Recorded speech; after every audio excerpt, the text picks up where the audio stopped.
Hello everybody, and welcome to the newest indoor adventure in SCP, the Serpent's Plan, part of our Pulp Cthulhu live action actual play, designed by our very own Mediaflare. I'm here for a good time, but today is April 21st, 2022, and you are loved, and that is a very important thing that we like to remind each and every single one of our viewers and listeners at the beginning of each and every single one of these games. If this is your first time listening or joining in, you can go to youtube.com/indooradventures to check up on all of the VODs of each of the games that we have played up until this point, or you can go towards anywhere audio casts are being made available for free. You can find us there under the same moniker. And speaking of things that are being made available for free, if you go to patreon.com/indooradventures, you can check up on our after show called Nights in the Courtyard, where we answer questions not only from each other, but also from the community. Now, you're probably thinking, Patreon, but didn't you just mention things that are being made available for free? That's right.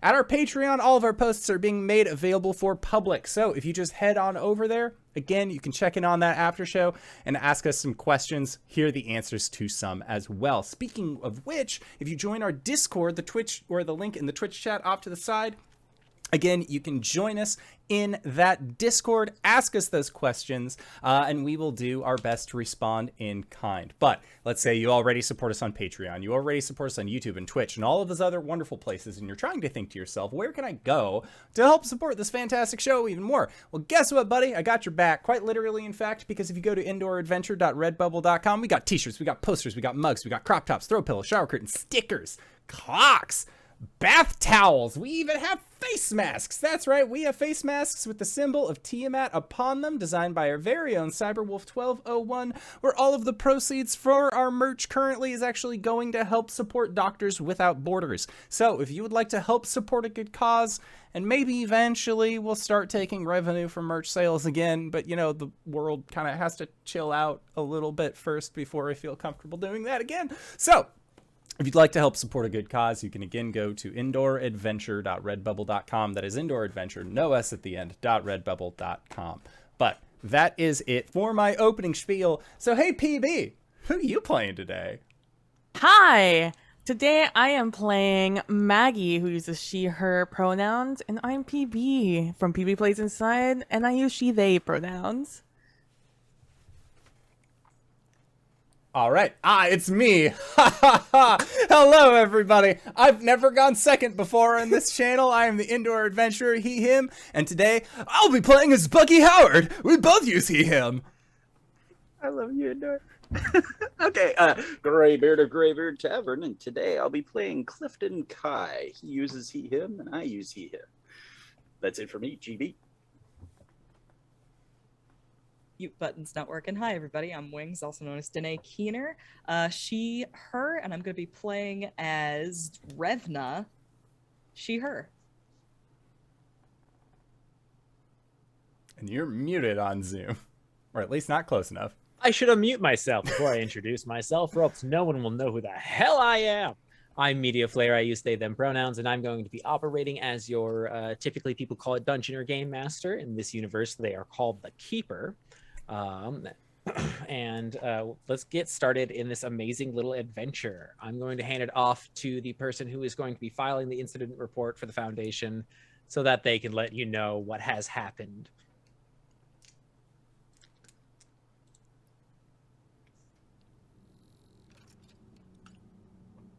This is Agent 2319 reporting on the SCP-3008-4 incident that happened on the date of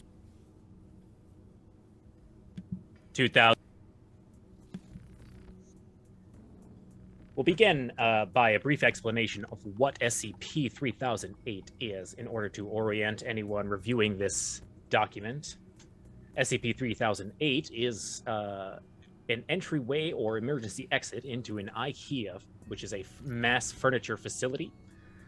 Inside the facility, during the daytime, it is normal operations. Folks can come in and out and purchase items, but once upon closing, it becomes an interdimensional portal leading to any universe in which an Ikea or some sort of furniture chain exists.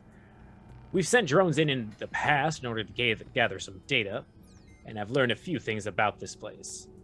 The first is that the entryway that we have is a fixed location. However, the spots in between are not. Whenever we send drones in, the layout has changed every time, save for a few places, such as food courts and a few fortified areas. Speaking of which, recently we had sent in a pair of drones in order to measure out the distance if traveled in opposite directions. Upon the end of this experiment, one of the drones had reported something flying towards the camera. The drone operator claimed it looked like a hatchet or axe of some sort flying into the air and crashing in with the camera. Unfortunately, upon reviewing the data of the drone, we could not confirm whether or not this was true. But today, we will start by showing you the footage of Drone 3, in which we sent in the following day. Drone 3 panned and traveled northward for about 300 meters before noticing the point of interest on the horizon. Although today, the area that once was a sea of office supplies and chairs is now a intricate row of bookshelves spanning about 1 kilometer in every direction and rising into the ceiling about 450 meters. There's a light in the distance with a few signs smushed together to make a makeshift sign stating sanctuary. Inside, it seems that there are humanoid entities, very similar to that of Earth in our own universe, but none of the persons in this place have originated from here, due to the fact that our facility is secured and we have monitored all entrance and exits of this place. As they took the camera to pan over the facility, you can see that it's a fortification of some sort. It looks like bookshelves and office desks have been stacked together to make a wall with some openings for makeshift spears to be pushed through. There are torches to provide lighting and some humans patrolling the perimeter. They're all wearing variants of modern-day clothing, although some aesthetics and logos seem to indicate that they come from alternate dimensions, in which certain things might have changed. On the patrol today, we notice a particular individual who the operator of the drone claims to have been the one who has thrown the hatchet in the first place. Let's get a closer look of them. Danae, Revna, can you describe what the camera sees? The camera sees a fairly well-muscled woman dressed in leathers and furs. She has face paint, just a smear across the eyes, and her hair is pulled back into, I think that at this point, very, like, not well maintained braids. She has axes and probably a sheath where a sword no longer lies, and she creeps about with a piercing look in her eyes, and maybe slightly unhinged. Her hair is black, and if is the drone like start like pushing in on her? You may note that this time around we decided to keep the drone at least 40 meters in the air so that the object observed does not damage the drone. I think we can observe its actions right now. It looks like they are doing what now? I think that Revna is just watching it warily.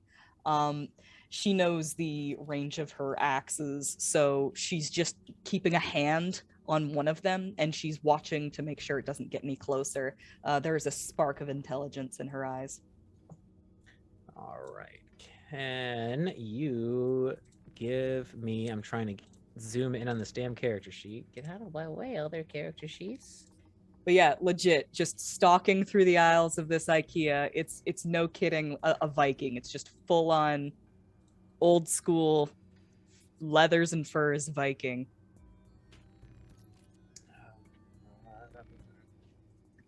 Trying to pull up a character sheet. There we go.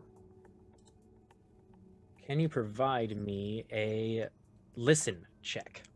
I can. It's alphabetical. So there it is. I've got an 89 in listen. I'm rolling a D100. I got a 61, which is less than 89, which means it's a success. All right, so mark down that you have succeeded in that skill check so that you can level it up at the end of the session. Aight. All right. So it was at this point that the camera operator let out a soft chuckle and mumbled something about being ripe as they pointed towards the mixture of fur and what looks like upholstery to make some sort of cape. The head of the Viking tilts as if they are listening to the whirling of the fans of the drone, so we raised it an additional 5 meters to indicate that we are not trying to be hostile. After a few moments of observing this Viking wandering through the hallways in some sort of patrol pattern, the camera rotates to zoom in on another person who is up on the wall right now. It seems that they are repairing a recently damaged piece of metal office furniture. Maggie, what do you look like, and what are you up to? Maggie stands fairly tall, probably a head over this makeshift cover that she's working on actively right now. Probably hearing the shh of a real not safe looking blowtorch. She has one of those face shields, and you see her move it back and put her hands behind her head, look up to the sky, stretch, and take a breath as she finishes up doing what the viewer would assume finishing this shelter, maybe. You see her have dark hair up in a bun, with her overalls on, and pretty much anything that she has attached to the tool belt that you could maybe see as she moves around the location is a real not sturdy looking, but apparently it works. But that's what you see when you see Maggie, and just kind of dirty, like something you would see in from a carpenter's work area or a welder's work area in this case. Can Maggie make me a mechanical repair check as they are working on their little project? Absolutely, she can. Let's see.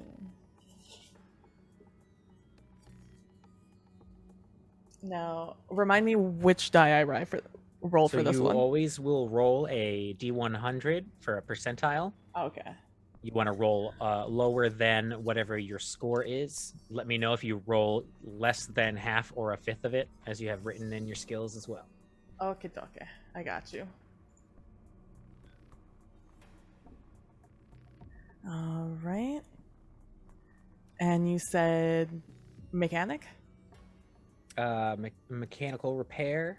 Mechanical repair. It is in alphabetical order. Middle section near the bottom. There it is. Okay. I rolled a 66, and my thing is 55. Your skill is 55, you said? Yes. All right, so that is a failure. So, as this individual, who seems to be equipped like a welder or metal worker in some way, is working on their product, it is seen that they seem to damage their hand in some way as a curse is let out and they drop their tool on the outside of the wall. They attempt to reach over to grab it and realize it's too high, begin climbing down to exit the front gate, which is currently being guarded by a rather clean-looking individual with a bright smile given the circumstances. Bucky, can you tell us what you look like while you're on guard? Okay, we've all seen Survivor, at least an episode or two. You know how in Survivor there's always the guy with the scarf? Like, it doesn't matter. There's always a scarf guy. That's Bucky right now. Like, his hair is a little messed up. he looks clean, but like in that like you're not like what is it, like Jake Gyllenhaal being like, I don't take showers. Like he has like that kind of look to him where like it somehow works for him. His shirt's a little like ripped and torn, but only in the most provocative of ways. And he's sort of just like one hand on his hip, the other with the spear. That's a very makeshift spear. Probably Revna built it for him. And he's like trying to make idle chatter with the other individual who is on guard. Does he see, and like if he sees this camera, he'll like lose all sense. Just we're right here, please, someone. You can make me a spot hidden check to tell me if you've heard, if you've seen this camera. Sounds good. Okay, spot hidden. And I'm looking to get above the number I have in that skill. Below. My skill is a 55 and I rolled a 20. All right, so that is a success, but not enough for a critical success or anything. But yes, you do. Bucky does see, or rather, it's at this point that while the mechanic is running towards the front gate, the gate guard gets distracted as they look up and notice the drone. They begin waving wildly. However, the drone is not outfitted with audio, so it cannot detect what this person is saying. So Maggie, when you're running up, you're seeing Bucky screaming and yelling at the ceiling. It's right over there. They know we're in here. Keep your voice down. We don't know what it is or who it is. It's people coming to help us. Finally. Oh my god. I want to say that a hatchet buries itself next to him. And Revna, like from a distance, like points at him and then just like... As the hatchet slams into one of the posts, a person steps out from one of the makeshift tents. They put their arms out in an attempt to calm the crowd down as they're gathered around the gates. And Klifton, can you tell us what you look like and what you're telling them to ease their pain? Klifton is a rather nondescript individual. He's wearing like all natural fibers, like all loose clothing. He's got sandals on. He's got a big necklace with a, you know, like a dangly charm on it. And as he steps out, he's got, you could tell that one of the potted plants that was like bamboo, he's got a probably a 5 or 6 foot piece of bamboo that's just like a staff. And he comes out and he sees the panic and he steps forward and he says, "Calm. Don't you know, Bucky? We know each other, right?" Okay. Bucky, we've talked about this. We'll escape when we escape. This is just a place of being for now. We'll move along at some point. Give me a charm check. All right. I would also allow a psychology check if you are using your education to tactically convince them to calm down. For now, I mean, they're basically the same number, so I will go with charm. I rolled a 58, but I have 65 in charm. So that means you succeed. Mark Yes. that skill down. Oh, yeah. Okay.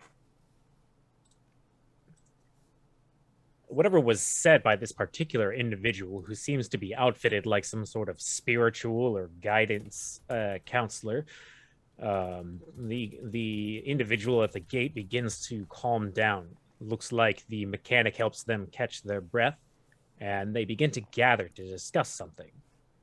We keep the drone hovering in this location for the next 15 minutes to observe this conversation, but we do not take it any lower as to agitate said Viking.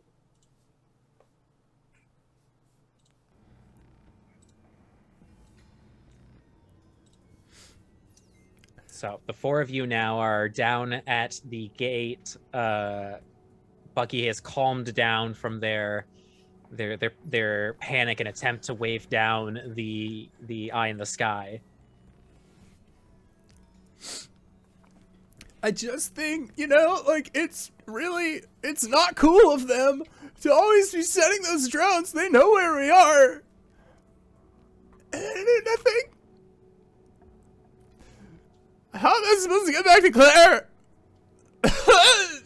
And Klifton will put his arm around Bucky's shoulder. Oh yeah, Bucky's a little taller than he is. A little bit. Yes, a little. And he'll come. Let us go relax for a moment. Yeah, okay. And Klifton gives Revna the eyes, like, "You got this." The questioning. She just blinks slowly at him and then like turns. And then I'll nod and I'll take Bucky back towards the center of the encampment, where I'm sure there's a couch to set on. It's not the comfiest couch. It's a couch. The counselor and the gate guard head in towards the center of town. There's a collection of about 5 other civilians in this location, and there is a makeshift fire pit. There's a handful of couches and 1 futon arranged in a circle around the fire pit, as some folks are eating what looks like food from the food court and reading some of the pamphlets and various reading material that can be found in the furniture store. So Klifton and Bucky, you two head to this central area. Here, have some chamomile tea. And he hands you a cup and gets you seated. Bucky will just like sit down and just... I mean, there's no protein in this, but that's fine. Yes. And he looks over and there's like a bowl of like shrimp cocktail. Like they stole the whole bowl from the thing because it's got ice. And he'll make you a little plate and he'll bring you like these shrimp. And he's, some of the chemicals in the farmed meats may affect your brain. You may want to bring that down and go with all natural whey protein. Are you saying that being in this place has affected my brain? Why, all experience affects your brain. Oh my god. That's Klifton. crazy, Klifton. GB's laughing, not Klifton. Yes, well, as I'm trying to teach you... I know, breathe in, breathe out. Control your breathing and you control your life. Yeah, namaste and all that, right? Correct. Okay. I think I can do it.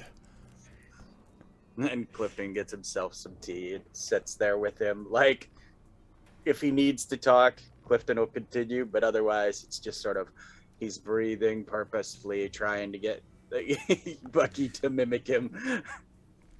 Bucky does so, like, no problem. That's good. Good, calm. The camera rotates back towards the guard to see what the other two are up to, or whether or not the guard is, or there is any guard at the gate anymore. So Maggie and Revna, who are still at the gate of this fortification, what are the two of you talking about or doing? I think that Revna would approach to reclaim her hatchet. And Maggie crosses her to go pick up the blowtorch that fell on the ground. And I turn around and look at Revna. Why do we keep him around? She like looks off towards where he had walked away. And then she just looks back at Maggie and says, "Bait." You're right. You're always right. I turn around and look at the shelter and I like do a nice hearty smack on it. And I'm like, well, we're getting close to finishing this. Should be ready my time down. Speaking of the light, sorry, I am not filtered. At this point, the lights are turned off and the drone switches into its thermal vision in order to continue recording. The time of day in which the lights turn off is always the same, 10 p.m., our current local time zone. It's at this point in which SCP 3008-2 make their appearance. Can Maggie and Revna make me a listen check, and Revna specifically make a spot hidden? You both?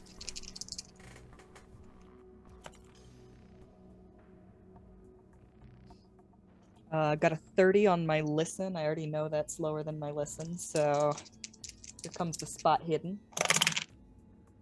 Whoa, just rolled another 30. What are the chances of that? Yo, I got a 36 and my lesson is 40, so... All right. My spot hidden is 74, so I think I see it.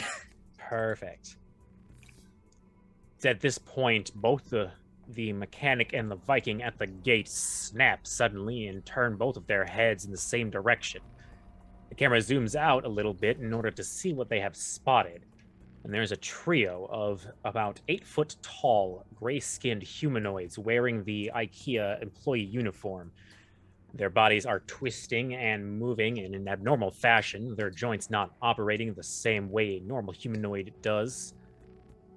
They begin waving their arms in the air and heading towards the open gate where the mechanic and Viking are standing at an abnormal speed.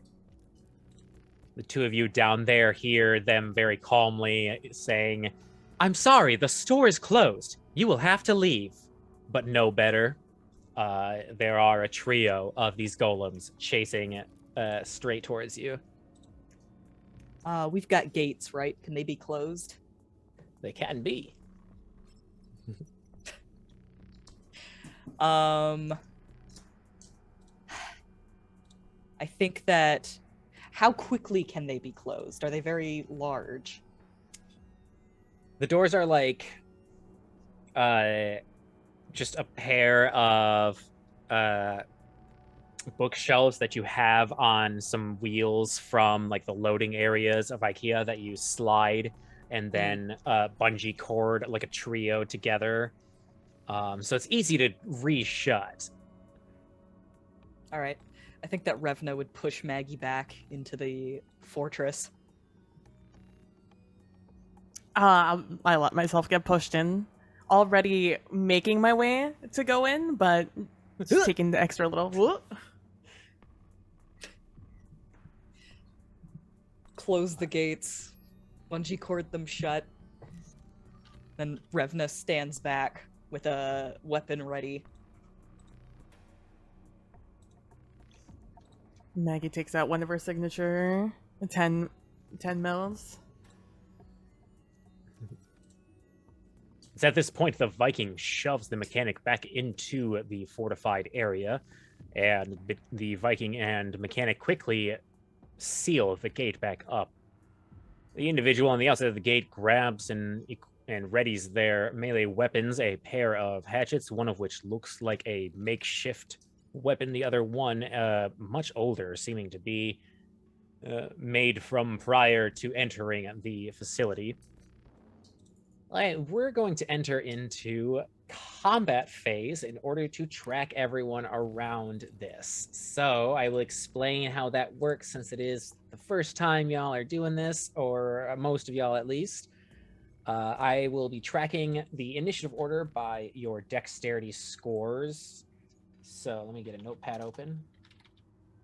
And just give me your dex scores. So Bucky, what is your dex? 85.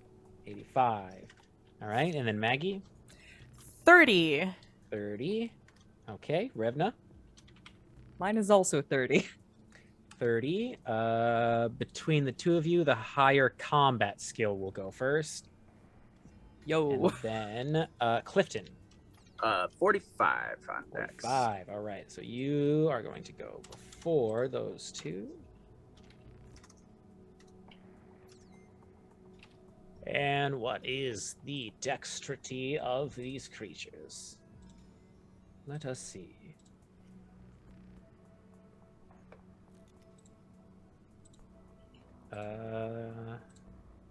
There you are.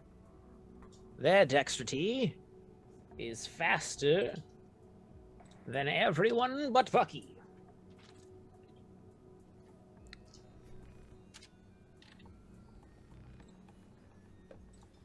All right. So starting with Bucky, you hear like calls of alarm coming from the front gate. Maggie is seen up there, like securing the bungee cords. What do you do?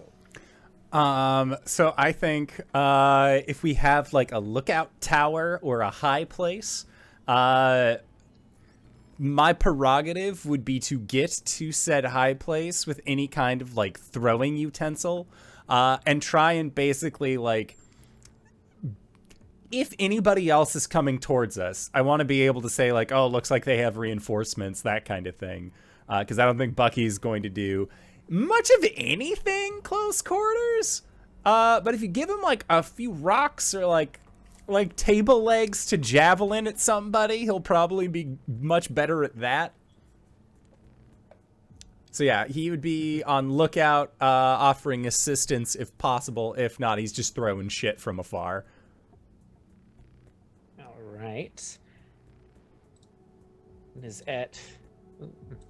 at this point the creatures manage to close the distance between themselves and the Viking on the outside of the facility.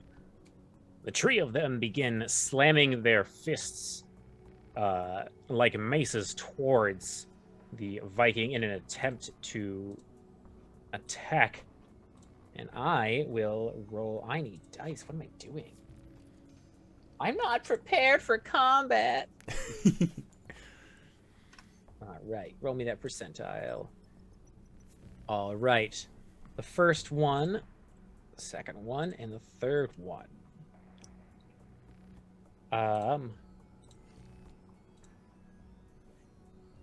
Although having the number advantage, it seems that the golems are less organized than the human defending the outside of the gate.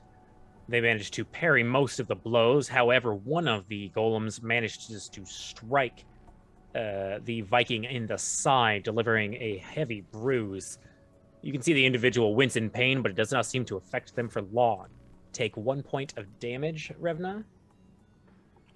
So you get bapped by a golem. And then it is Maggie and Revna's turn, whoever went first. I'm gonna guess that I have the higher combat skill. Probably. What is it? Which combat skill are we talking specifically? What is your weapon? If you look in the combat section in the bottom of your first page, everyone by default has brawl, but if you have other weapons too, you have skills listed there. Understood. My brawl is 83. Yes, you are gonna go first. All right, yeah, Revna, it's time to react. You've got 3 of them in front of you. All right. So in combat, I can choose to attack. You have attack, combat maneuver, which is a variety of things like push, trip, try to like disengage or climb something.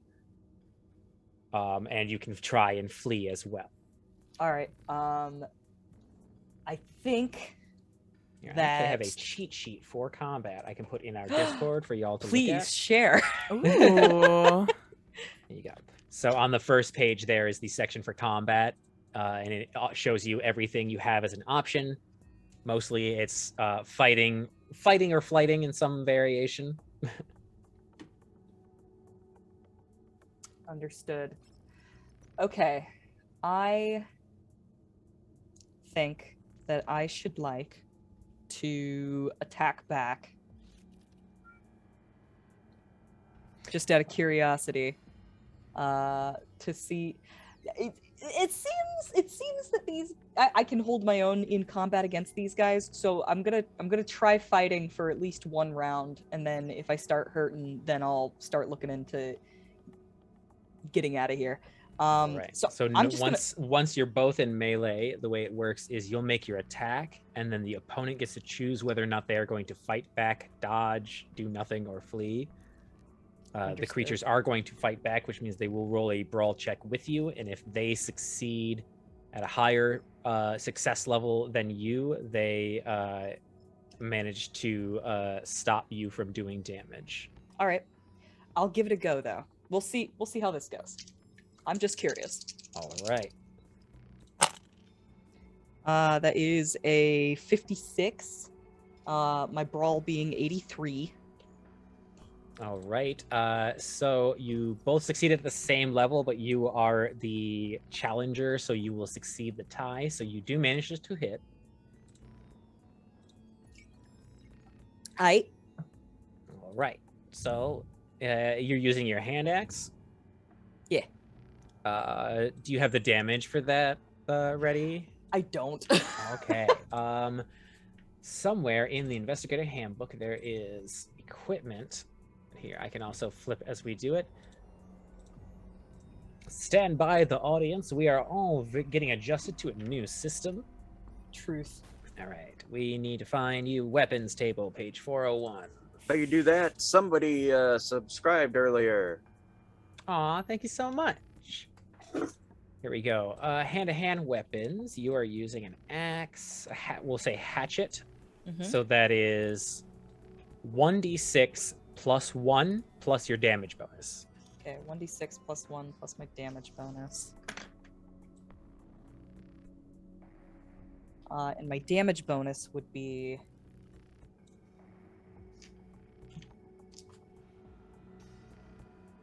I'm asking you, pal. Oh, you're asking me? In your character sheet, on the... Let's see here. 1d4 is my damage bonus. Woo! Okay. So 1d6 plus 1 plus my damage bonus will be 3, 4. I rolled a 4. With a relative ease, the Viking manages to chop 3 of the 4 limbs of one of the golems off in a pair of swings. The golem finally collapses to the ground and ceases moving, indicating a state of dead. However, there has never been any organs or blood of these creatures to confirm whether or not that is the way they terminate. The other 2 remain standing. All right. Did you want to move around anywhere, or do you want to stand your ground where you're at? She's gonna stand her ground. She might be able to take these guys on, and if she can, then that's more glory for her, so. All right. So then Maggie. So it never occurred to me to look up what I would do with this 10mm if I considered that a weapon. Is there like an improvised weapon stats that I should take, or should I just...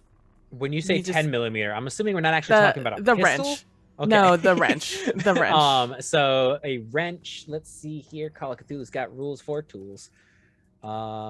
This has weapons. That's awesome. Yeah, it would go under. You're going to be using your brawl skill to roll to attack with it. Okay. It falls under club. So, but it's an improvised. So it is going to be 1d6 plus your damage bonus if you successfully hit with anything. Okay. 1d6 plus blah blah blah. All right. My brawl skill. I just have to roll under it. Are you saying you're going to try and bap at one of these monsters? I absolutely am going to try and bap at one of these guys.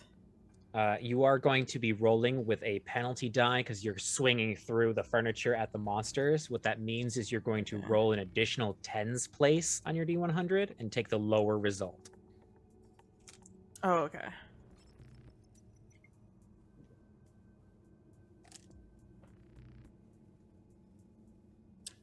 Okay. So, I rolled a 4 and a 14. So, For the tens place? Yeah, for the 10s. Oh, 4. The other 10s place, you mean? A 4 or 3 A 4 or a 3, so you'll take the 3 and then the other number. was originally a 10, so 13 or 14. Right? No. So that's backwards. So you're rolling for the tens place. So, like for example, if you roll that one and you got a 4 or a 3, that's either 30 or 40. And then the other number is the smaller one, the ones place. Then yes, I rolled a 4, a 0, and a 4 and a 10. Was the second roll. I rolled I rolled 0 or 1-0. Those were the two rolls. Right? I'm a bit confused by that. So I'm rolling, the 0, 20, 0, 10, 20, 30, 40, 60, 80, right? That's the tens place. Yes. And I see what you're saying. I see now what you were saying. It now makes sense in my brain what you were saying. That's the important part. Coming to an understanding. I rolled a 4 because double zeros, right? And I rolled a 10. So that would. So 14 would be the quote unquote lower score. Yes. Because golf rules. Yes. Which is still a success, I'd assume. What is your brawl skill? 50. Oh, that means you've gotten beyond half success. Nice. So, what is an extra success with beating someone to death? You're gonna do. It's not an extreme success. It's an additional success. Okay, so roll your damage die and take the higher result. All right, that was a D6. Yep, D6 plus your damage bonus. D6 plus a D4. That's 5. And it's a caltrop one. The one that hurts me when I step on it. 1d4. That is 5. 1. That is 6. Nice. 6. All right. The mechanic reaches through the bookshelf gateway with their wrench and slams it repeatedly into one of the golems. There seems to be some sort of break as if connecting with bone due to the change in shape in the limbs of the creature. It does fall to the ground and stop moving like the other one. There's only one more standing golem at the gate as of now, and the Kramer drone does not seem to see anything else. Camera shifts over to, I believe that's... Oh, I skipped Klifton. Klifton doesn't mind. And or GB, we don't care. It's all good. Klifton was sipping chamomile tea and the alarm went up and Bucky starts running to the tower and whatnot, and he sets his tea down and he says Shengao Buzai Ritsu, and then he takes his bamboo staff. He lost his emotions there for a minute. He under his breath he's swearing in Chinese, and then he takes the staff and just walks like right out, like just as if he was going for a stroll, and then he closes in on the remaining one, standing there just holding the stick, and he says, "Brother, again." For your knowledge, currently the gate is closed. So you can open the gate and walk through. Otherwise, you'd be attacking through the bookshelves.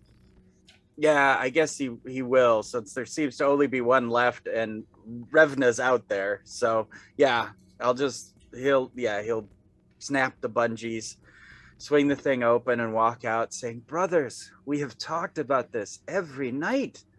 You come and peace be with you." And then he just totally does like a leg sweep and kicks the legs out from under the thing, or tries to. And again, he's like 3 feet shorter than this thing. So all right, so make your attack roll. I rolled a extreme success with the monster, so hopefully you roll well as well. Let's see. Okay. And no size modifier or anything? Are you? I mean, are you? What's your size? 45. I think. 45. What's the size of this creature? Nope. Okay. Oh, I have 50 in brawl. That doesn't sound right. So we use our brawl skill, right? Yep, Unless you brawl. have a trained skill in like a melee weapon or a firearm. Yeah, no, brawl's the default. okay. So I got a 50 in there, but I rolled a 14. All right. So that is a what's it called? A half success, which is better than a regular success, but not a critical. So the monster does manage to fight off your attempts to trip it. My leg just hits. There's like a tree, and the old man like kind of like looks up, like, oh shit.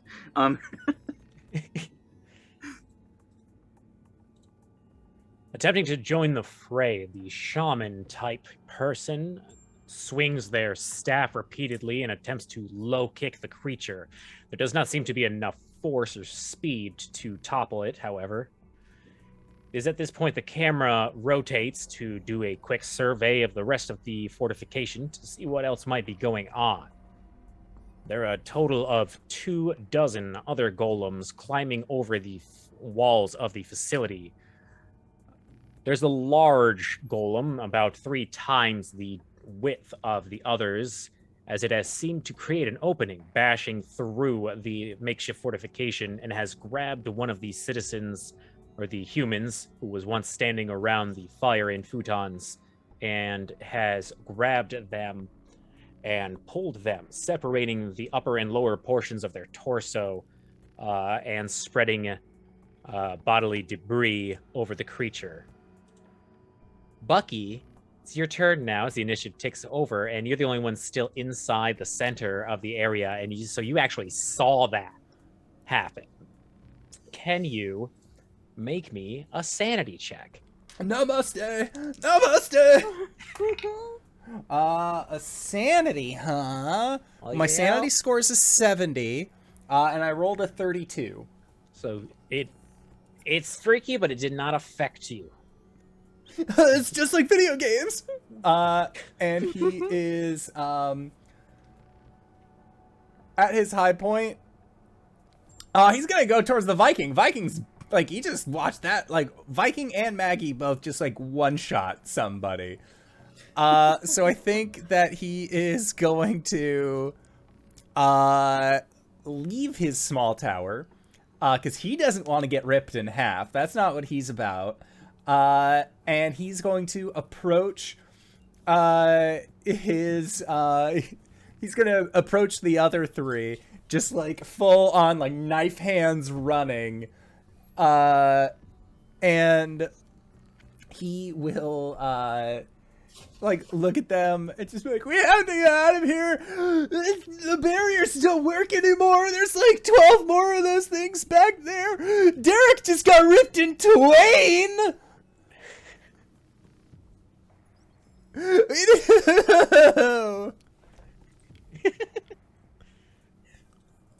Otherwise, anything else from Bucky? Well, there's still the one that's alive.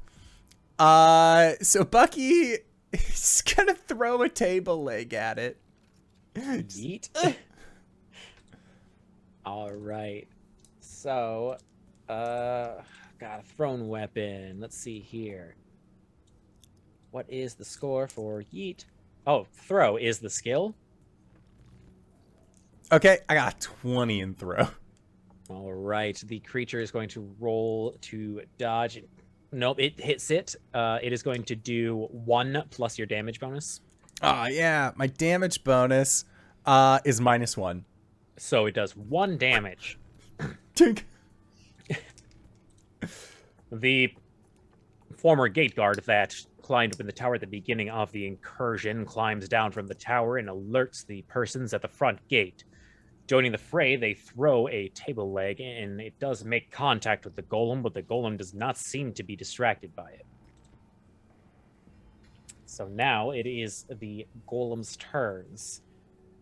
So we're going to start with the front gate. That's easier to math out real quick because there's just the one of them. So this golem is going to continue attacking Revna. So you are in a brawl right now, which means I'm going to attack you, and you can either fight back, dodge, do nothing, or flee.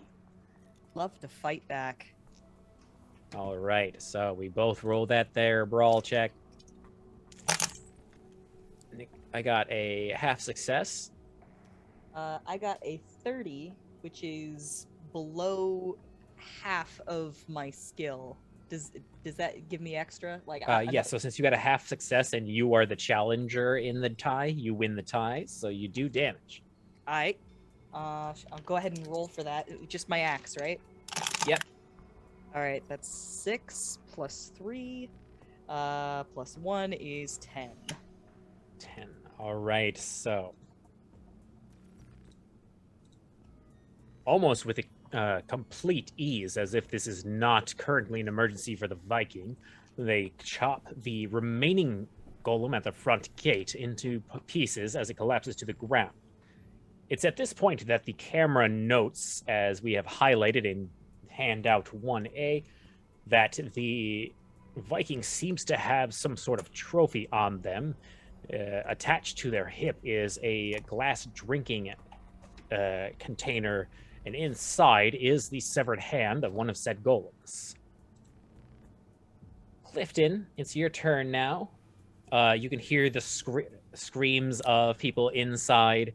If you like turn over your shoulder, there's still more pouring in addition to the dozen that's already in there.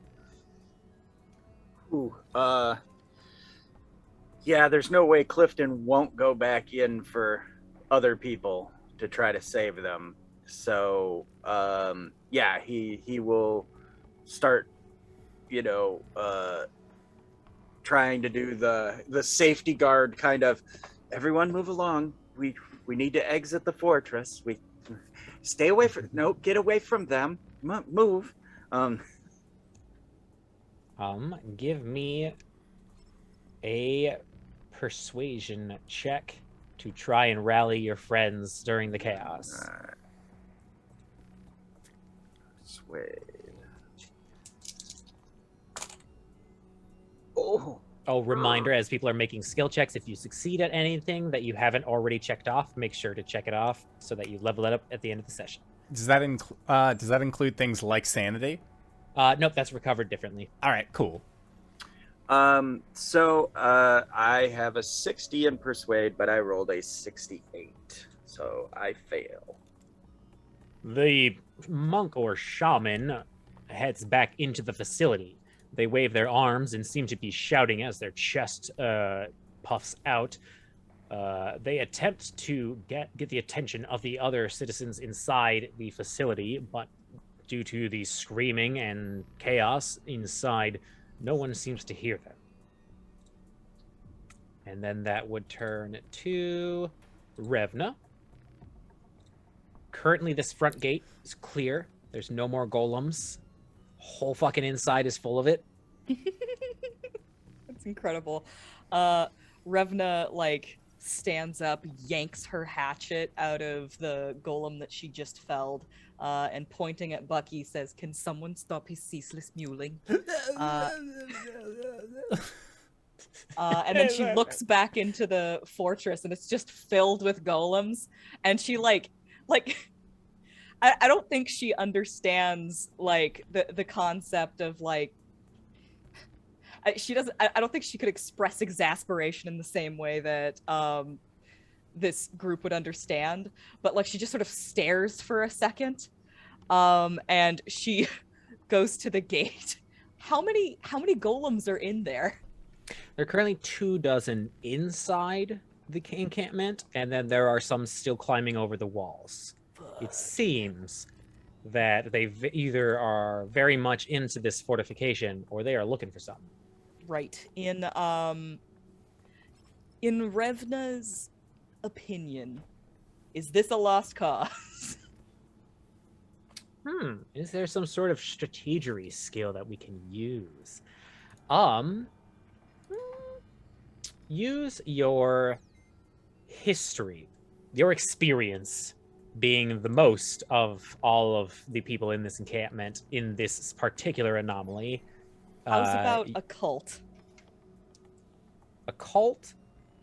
Yeah, I'll go for that. You've had enough time to study these critters. All right, that's a 73, but my occult is 95. 95. All right. So you assess this, and every siege that has ever happened in this particular fort has only ever been 2 to 3. Recently, in the last week, it's started to ramp up kind of exponentially. In fact, I think it started ever since you took that trophy. You know, suddenly they just started coming more and more. And today there's like 10 times the amount you have even seen when you lost your warband. She's gonna look down at her trophy, and is it like twitching inside the jar? Yes, it is kind of skittering and trying to like poke at the big cork at the top of the jar, and it's to no avail. But it seems to be animated whenever the lights turn off. Right. Wings is putting together that they want it back. The question is, would Revna put that together? And I mean, even though Revna's smart and would know that culturally, would they give it back? Yeah, based on your occult thing, you haven't figured out that connection yet, but it's definitely alive when the lights are off. Oh my god. Yeah, and who throws trophies away? Who indeed? Somebody who's been through this shit before and wants to live. I think that I'm gonna make a good boy roll. Good boy roll. Yeah.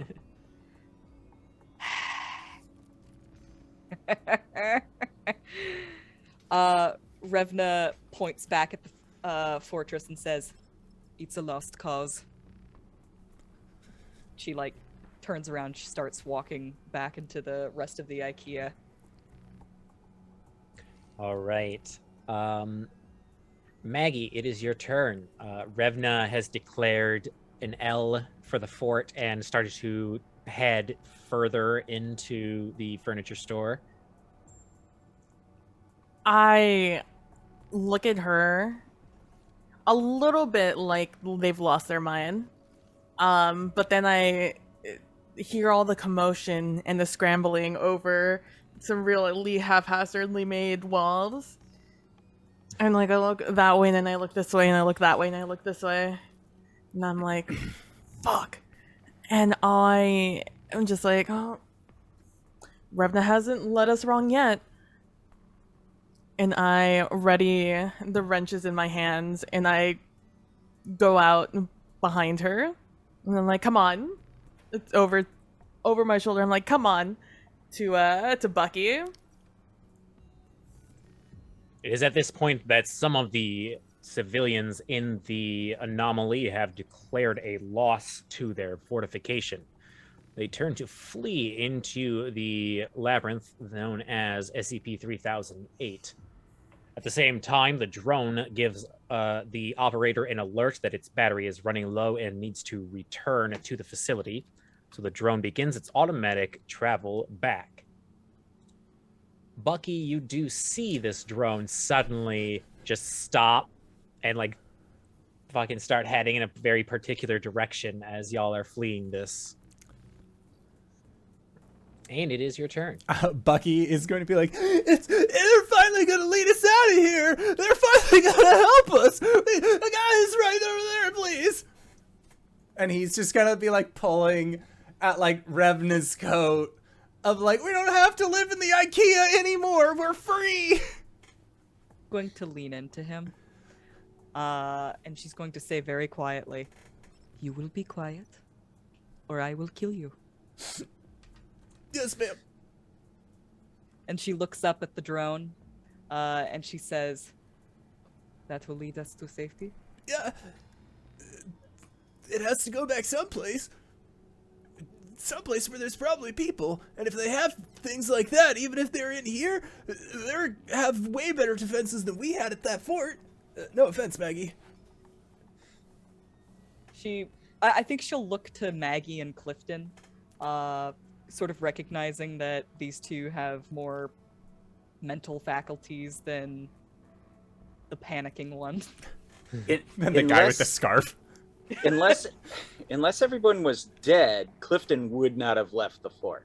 Unless it was obvious that everyone was dying, like he would have tried to, as long as there was life there, he would have tried to save that person, Make another persuasion check to see if you can either a persuasion check or let's see if there's some sort of like escape based thing here. If you want to run in there and do a dodge check to try and just grab anyone, and pull them out, you can. Okay. All right. All right. Roll a dodge. I got a 59 and I have a 62 in dodge. All right. It is at this point that the shaman runs into the fray of the golems tearing apart the other civilians. They grab the arm of a young, seemingly malnourished teenage feminine child and flee along with the rest of the escapees outside of the facility. Due to the drone's current trajectory, however, we lose sight of all of these personnel as the camera begins facing towards the exit. It's at this point that the report is handed to us from a different personnel. The security officer in charge of the task force assigned that day to provide security to the exit provided the following. So at this point, the four of you plus the saved teen are fucking sprinting through this place, and over shelves and over like tables and stuff are more of these creatures, as very calmly they're still saying, "I'm sorry, we are closed. You must leave now." And they're fucking throwing shit and tearing shit up. And y'all are running, and you see the drone head towards a door with a green exit sign lit up above it. There is a bright, blinding light coming from the outside. Either it's like fucking the first time you've seen natural light in a long time, or someone's standing there with a mag light, who knows, but it's hard to see what's on the other side of the doorway. What did the four of y'all do? Is this the first exit sign that we've seen since our time in the Ikea? Every once in a while scavenging for food and supplies, y'all might have seen an exit sign in the distance. By the time you managed to like navigate the hallways to get to it, it disappeared. Oh, this is the first time you've seen one within distance that you feel like you can get to before it goes away. Running even faster. Like, he was all like, with his dex, he's already the fastest motherfucker alive. And this is like when you're in that like final 50 yard of a sprint where it's just like, no, like lean forward, unlock that secret part of your lung to just get the hell out of here. He's running. I think that Revna actually like pulls back a little bit so that Bucky gets there first, just to make sure it's not, a trap or something. All right. Absolutely same.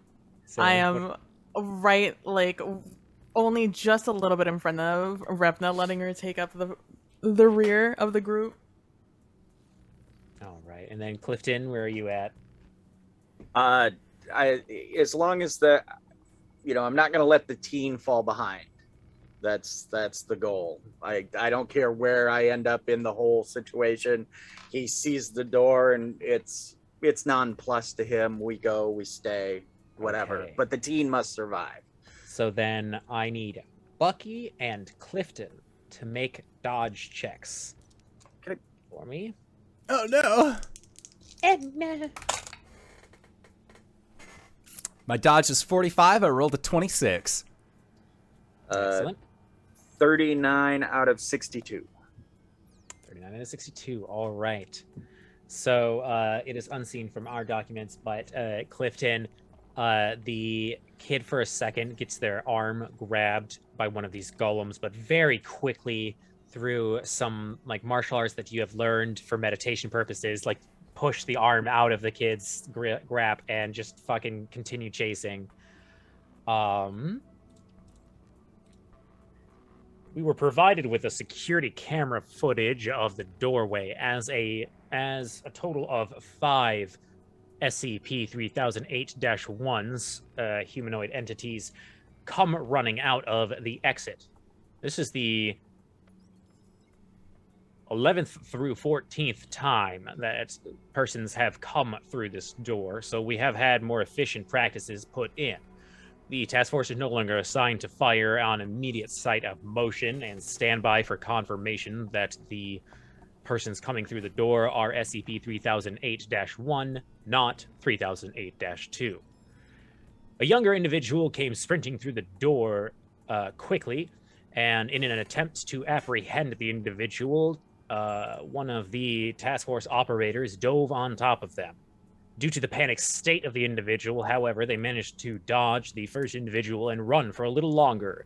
They do come to a stop when they realize that they are in a room surrounded with 4 dozen armed personnel, with spotlights and demands of cessation. The rest of the individuals make it through the door, as well as 2 instances of SCP-3008-2. The task force begins opening fire until 3008-2 instances A and B cease moving.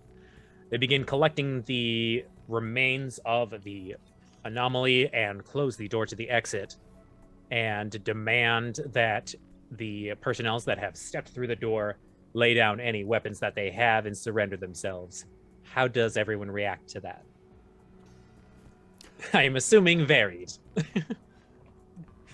There, like, Bucky is an ugly crier, but like, even his ugly cry still looks good. Just saying.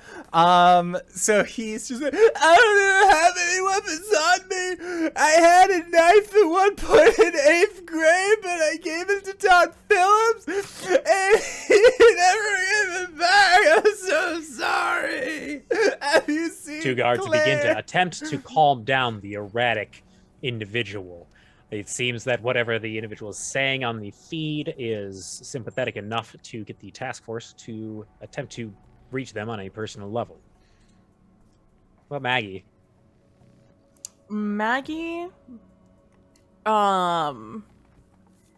is like, like hands up immediately as soon as she sees a bunch of guns all over the place.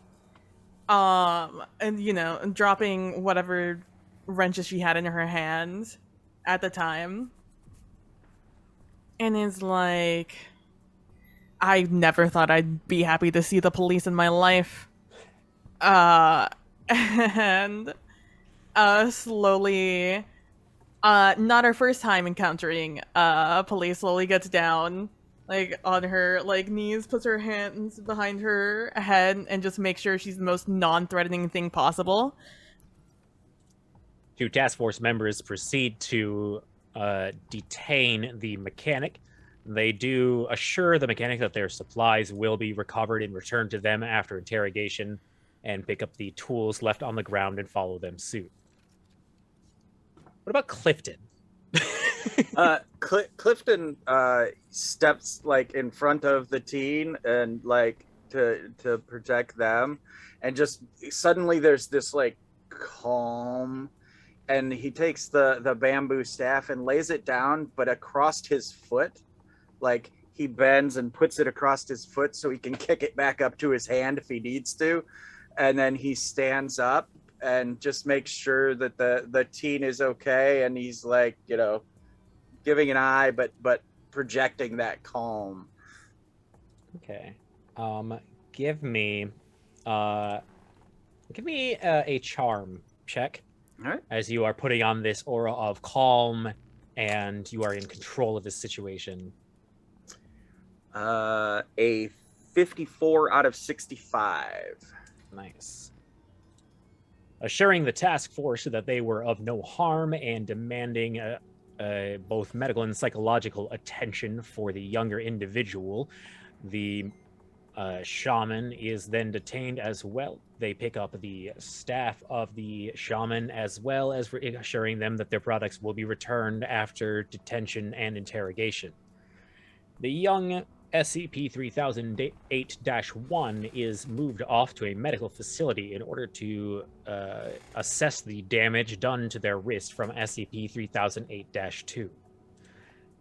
Revna, there are a bunch of people yelling at you with boomsticks, and they're wearing armor, and there's lights everywhere. It's a huge scene change from the last 2 different locations you've been to in your life. She is completely ignoring them.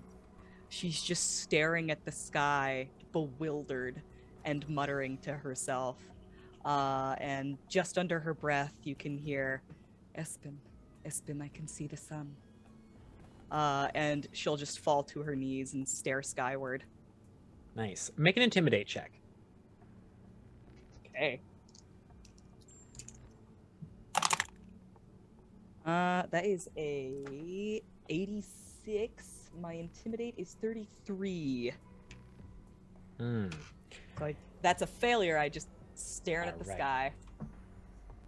In some sort of fugue state, the Viking collapses to their knees.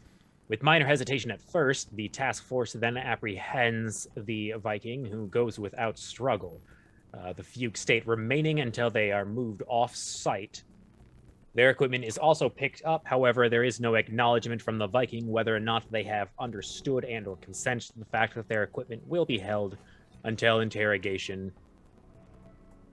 It is at this point that this first report has finished. We will allow you to take a break and review the data that you have been provided, and we will continue with the second set of reports on this instance after the break.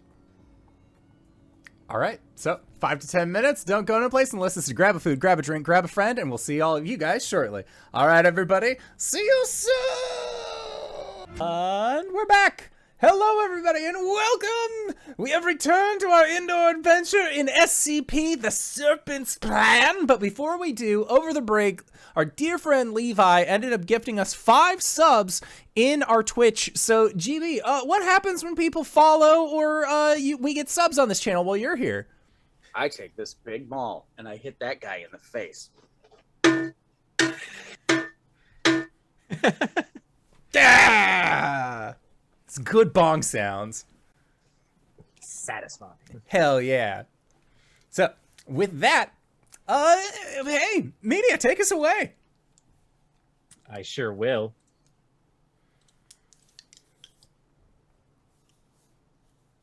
Welcome, agent, or whoever is currently viewing this report. This is an anomaly report for SCP-6965. If you are reviewing previous notes, you may have noted that this used to be called SCP-3008-4. However, due to the incidents that had followed since the anomalies now known as 6965 had left SCP-3008, we decided to provide them with their own anomaly classification or separation. Also note that this report is subject to change due to any alterations in the timeline or lives of those involved in said report. If you currently are experiencing a confusion in your current timeline, please report to your supervisor for an amnestic and debrief. Now, previously, the SCP-6965 units 1 through 5 were apprehended outside of SCP-3008 at the secure site facility. The following is a collection of interrogation video footage of the debriefing of each individual. It begins with the interrogator known as Douglas Adams, a level 2 in task force personnel, as they provide questions and information to and for each individual. You can see them now as they walk in and sit down at the table. Get my paper out here. How are you all doing? I hope you're doing good. Can you tell me your name? You have a lovely scarf there. My name is Jacob Howard, but my friends call me Bucky. All right then, and can you provide me with your pronouns? Him. I think All right, those are then. pronouns. Tell me, Mr. Bucky, what were you doing in the Ikea before getting lost in the facility? Well, my girlfriend and I, we were in there and we started looking at bookshelves, and I didn't like the look of the bookshelf that she liked, and so we got into an argument because my friends kept saying that I was whipped because she kept making like design choices for my house, even though like, you know, like maybe we were eventually gonna live. I'm so sorry, Claire. If you could please stay on task. I do apologize for any distress you are feeling, but we do need to, you know, I don't want to keep you here all day. No, it's okay.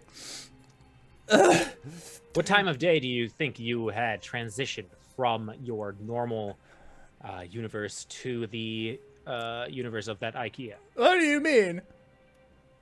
Do you happen to remember what time of day it was when you first got lost?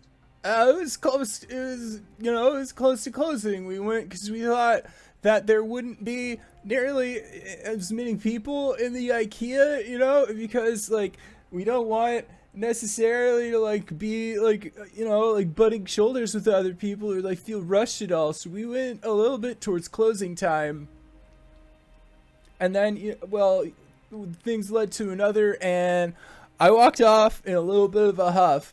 I'm not gonna lie, I was pretty peeved. I was pretty ticked off. And so I wandered around until my head cooled off, you know? Because that's what you're supposed to do if you get mad. Like, you're not supposed to, like, be mad around the people that you care about. So you're an engineer or welder of some type. I noticed you came in here with equipment. Can you tell me about that? And this is a question for Maggie, of course. Looks like you have a propane torch here, but no tank. What's that about? I mean, you make do with what you got. I don't know if you know this, but Ikeas aren't known for their tool sections. So you are saying that you brought these things from outside of SCP-3008? Parts of it, yeah.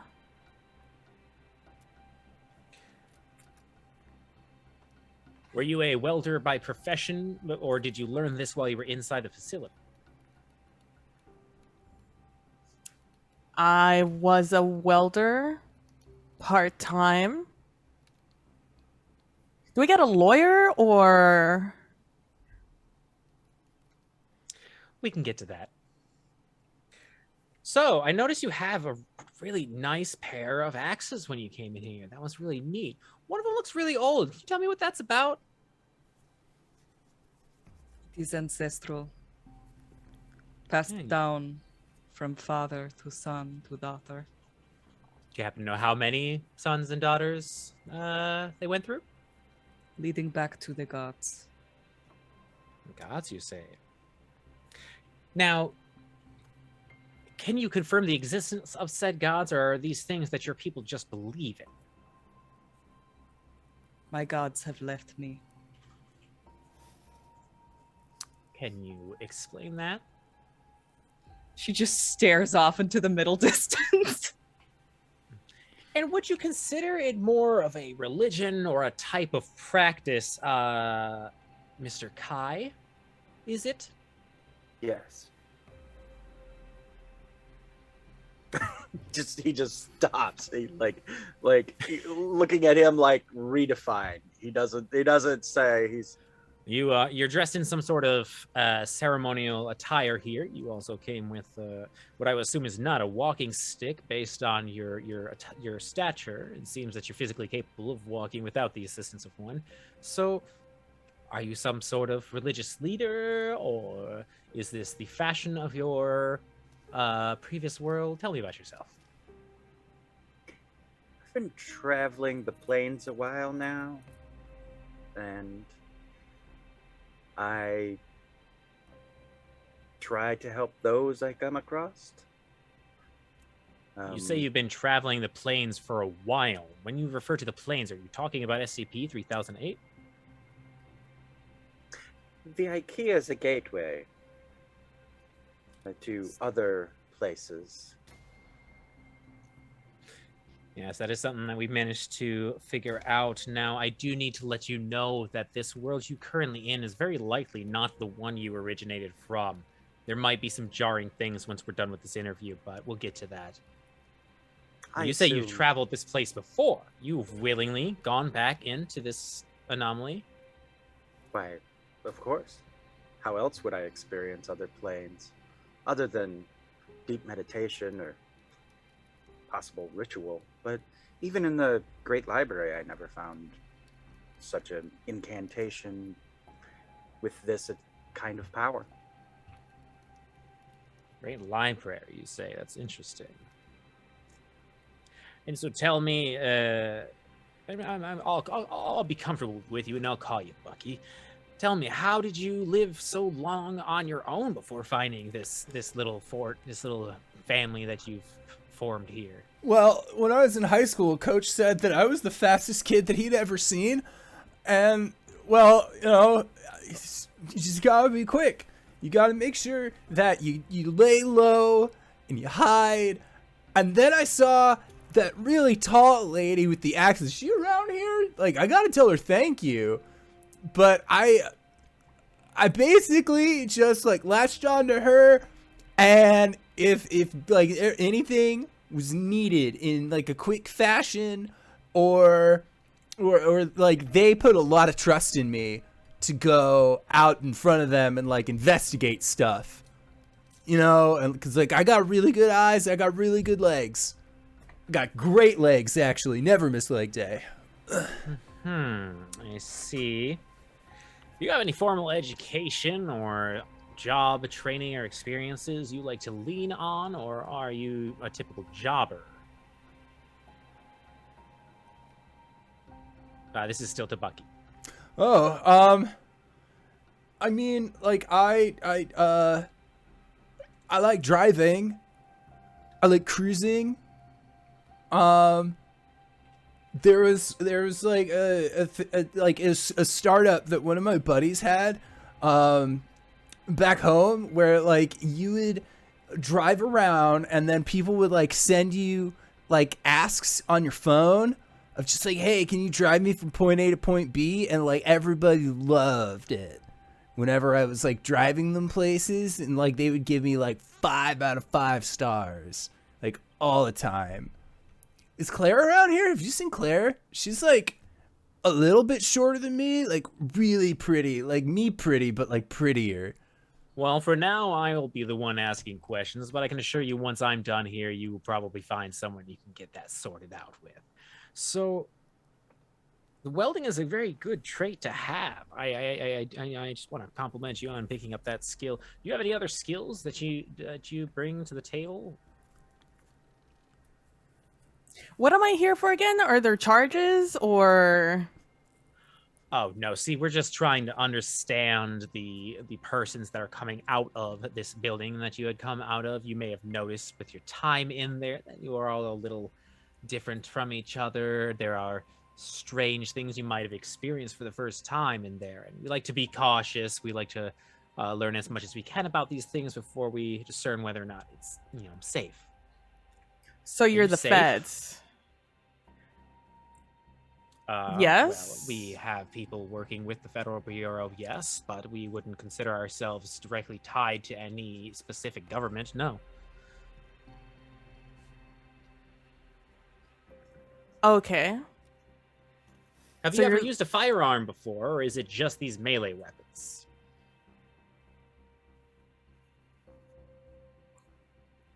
Sorry, I did a quick shift there, Revna. Yeah. The federal deflection. Firearm. Those weapons that the people were pointing at you earlier, have you experienced it? Have you any experience with those items? Very little. They are not reliable. Not enough ammunition. How old do you think you are? She stares off into the middle distance. Who happened to have taught you? I would assume that you went to some sort of school or had some sort of mentor or sensei in some way. Why, yes. In the realm I come from, I had Bodai Kai, whose name, of course, I took, and he's gonna start like at the beginning kind of thing. Like, I began my journey, and just begin telling him like this saga, of existence and such. But it's all pretty mundane because it's all up through the time spent with Bodai Kai in Tibet. And tell me, do you believe that you have any psychic or abnormal abilities in some way, or is this just something that this is just some sort of way to get fit physically and mentally? I mean, all beings exude an aura, as long as your chakras are correctly aligned and such. We all exude powers in some way. And precognizance is, looking out into the universe to hear. One only has to listen. And Interesting. life is a journey. So tell me, Maggie, have you had any issues with the government in the world you might have come from? You seem No, to be I a bit- can't a say bit I on guard have. from the beginning. No, I have not. All right. Were you the one who built the fort? With the assistance of some others, yes.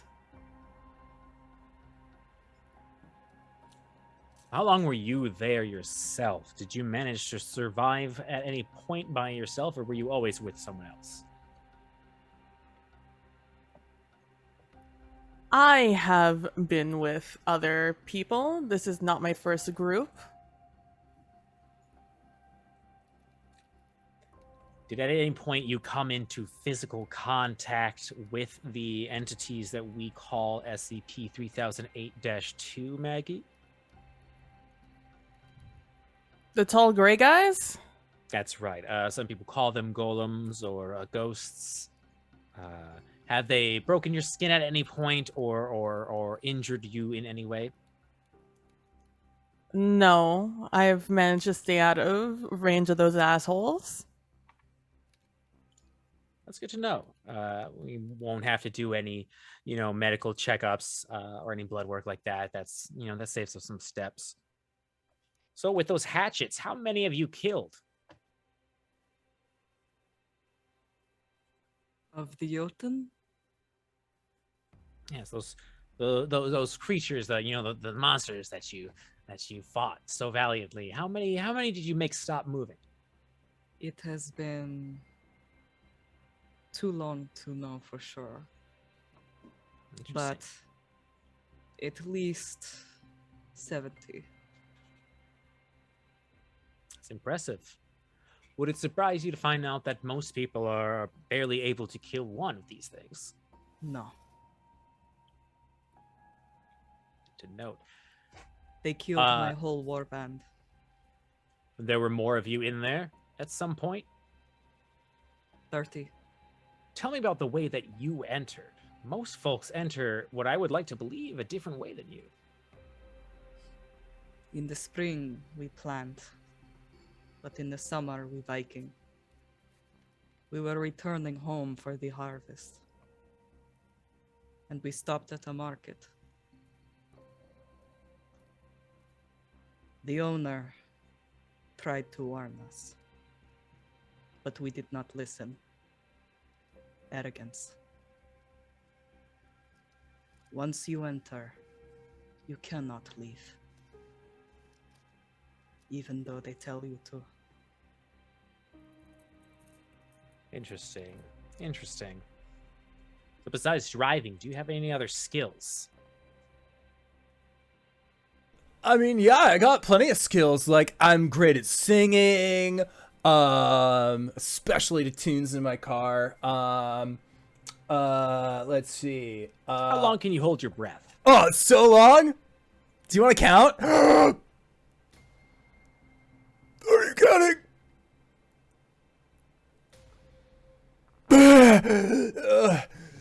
How long was that? All right. Like 5 minutes?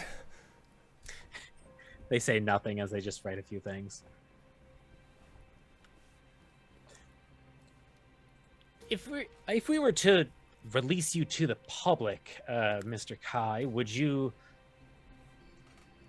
say that you would be attempting to spread your philosophy or way of life to people you might meet here?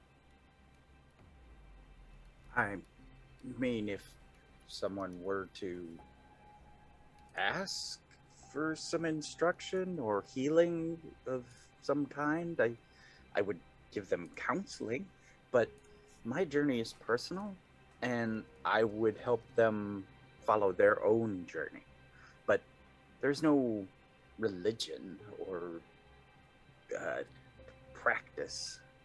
If you were asked not to tell anyone or lean on the experiences that you had inside this Ikea facility when partaking these wisdoms onto others, would this be a difficult thing to do for you?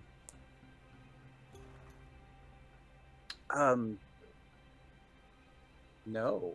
And he really like big brain pondered that. The math was flying around and everything, for a second there. No. If that is the condition for freedom, I would indeed contain myself to normal philosophies. Now, in your time in and out of SCP-3008, have you heard of any of the following terms? The Scarlet King, the Serpent's Hand, the GDP, the SCP Foundation, Chaos Insurgency. Are any of these ringing a bell to you? Let me GM ask. Are any of those ringing a bell to me? Yes, from your okay. backstory that I had sent you. Yeah. One of those Okay. rings a bell to you. Okay.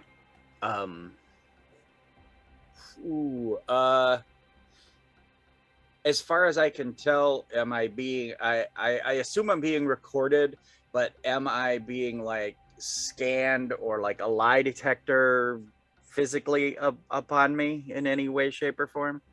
Give me a spot hidden. Okay. Spot hidden. Okay. No.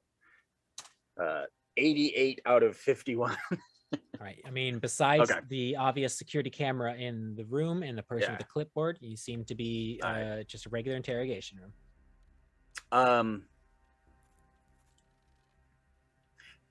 He'll say something. He'll straighten himself up and he'll say something like, "Courtesy would dictate that other realms may have asked me similar things, and if I were to go to someplace else, I would not want to divulge your identities either." And he's trying to be agreeable, like, I'll write something down.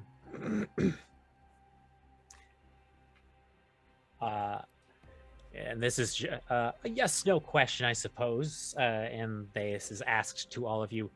Is this your first experience with something strange like this, or have you had some experience beyond this infinite Ikea?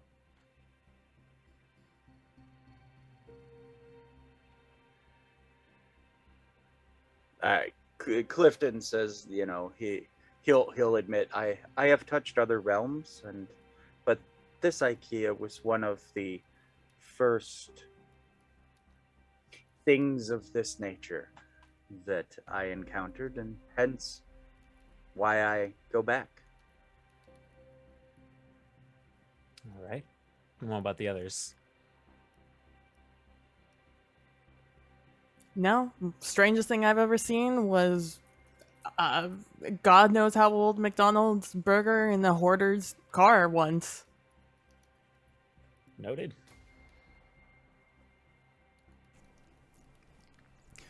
Bucky, Revna? My grandpa drove his car so fast one time that he said that he went through the 8th dimension. But like Mom says that that's just a story. I don't know if that's as much of a story anymore. But no, this is like the first that's ever happened to me. Revna? Revna says no, but she's lying. All right, then give me I believe there is a lie or deception. Which one is it? It's a good question. I looked and I saw nothing. Charm. Unless it's fast talking.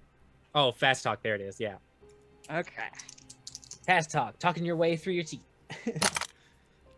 Got an 83. That's an Uber failure. It's a fumble. They look at you.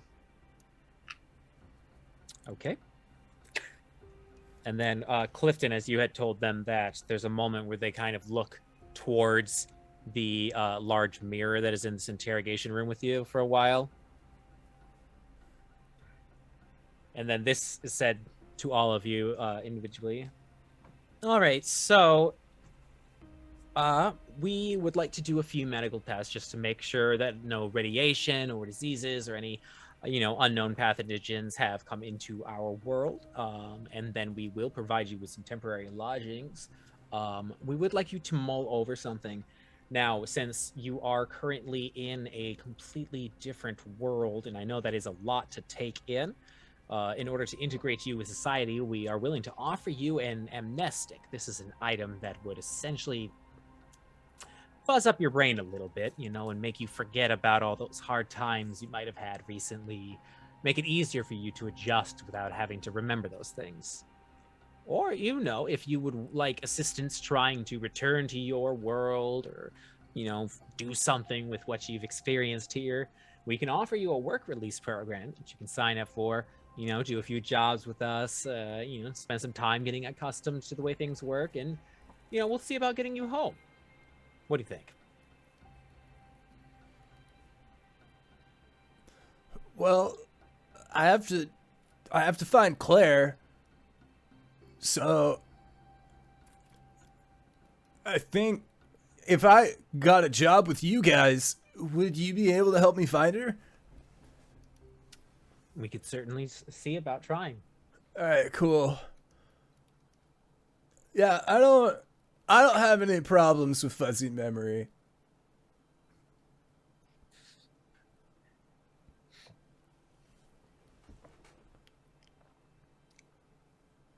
Any other thoughts on that from anyone?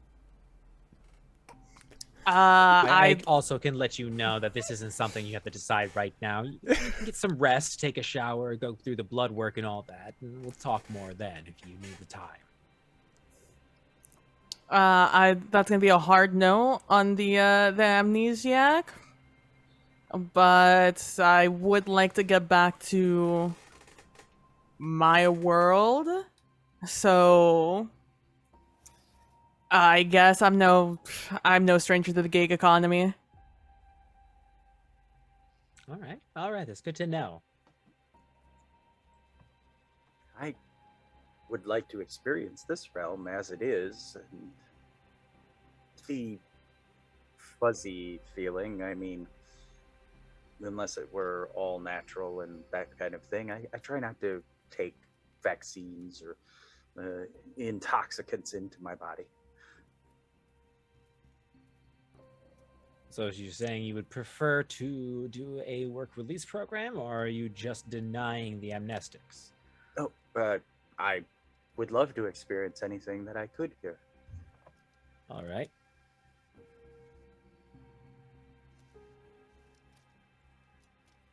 A remaining member of Clan Mosfell. Okay. Oh, sorry. I am the only remaining member of Clan Mosfell. Someone needs to remember them. I'm sorry, you clan monster? Clan Mosfell. Mostfell? Sorry, I'm not familiar with the accent. I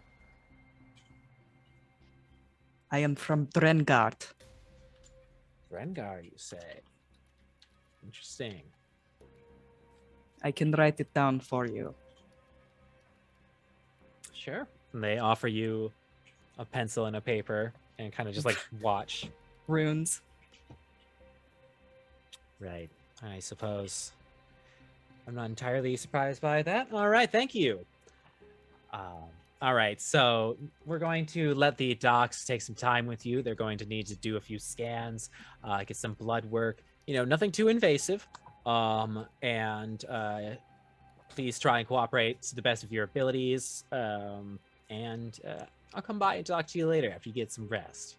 Where is my Vargaden? Your what now? My Vargaden. I look at the mirror for a minute. At this point, they turn, and Revna, you notice that they have like a strange device like in their ear.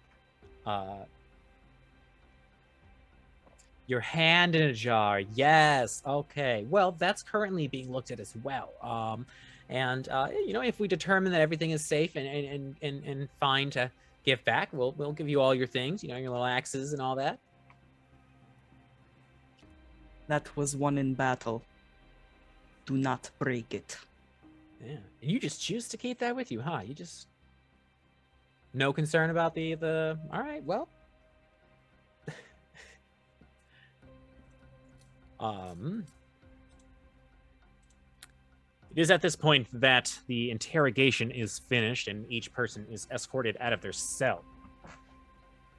SCP 6965 1 through 4 are provided some clothing as well as access to a shower facility before being brought down to the C-class boarding areas in order to provide temporary lodging.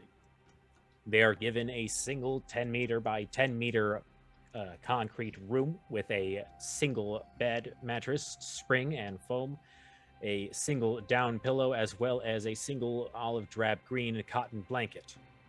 There's a single desk, though it is welded into the wall, and a lamp attached to it with a metal meshing over the fluorescent bulb so that it cannot be interfered with. The 4 rooms are connected so that they are within sight and sound of each other, but they are left to their own devices as the task force returns to their normal duties and security guard takes over from there. So the 4 of you now are in essentially what look like jail cells, but with like fancy wooden doors. And you got to take showers if you so chose. You haven't yet to get any of your items returned, but your clothes are washed and given back to you, as well as a like pair of just like medical pajama type clothing. And all of the employees of this strange group that has you hostage kind of walks away, and the 4 of you are left alone.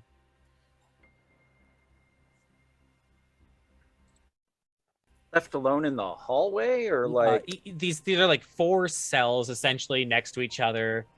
Okay. 2 by 2, and there are doors. Yeah.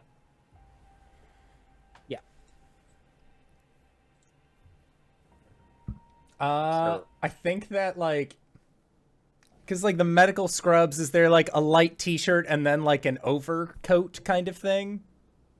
Yeah, like a very, very thin, like bit of a large V-neck shirt, and then the thin bath robe kind of deal to wrap it all up. Gotcha. Thin shirt is not applied. It's just the bathrobe with a deep V. And he'll like when he's in this room, just hello. I mean, you can't keep us in here. Like, I'm a citizen of the United States. Hello? As of yet, Bucky, we don't know if there is a United States. Oh my god! And then he realizes what he's just done, and a guy breathes in. He's like, Are you my consciousness? Bucky, it's Klifton. Oh my god. Cause like can we see each other? So there's like, the wooden doors are pretty thin, and you can hear Okay. each other, but you cannot see each other.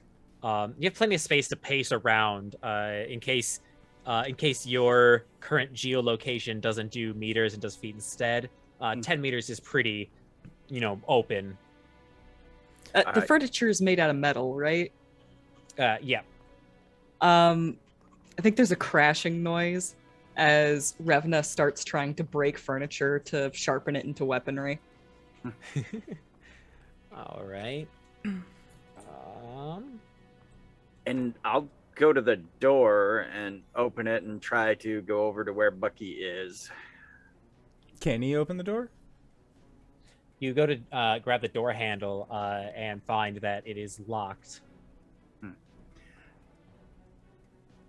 Bucky, dear, please, remain calm. Remember to breathe. Namaste. Yeah, we're gonna be fine. Okay. I've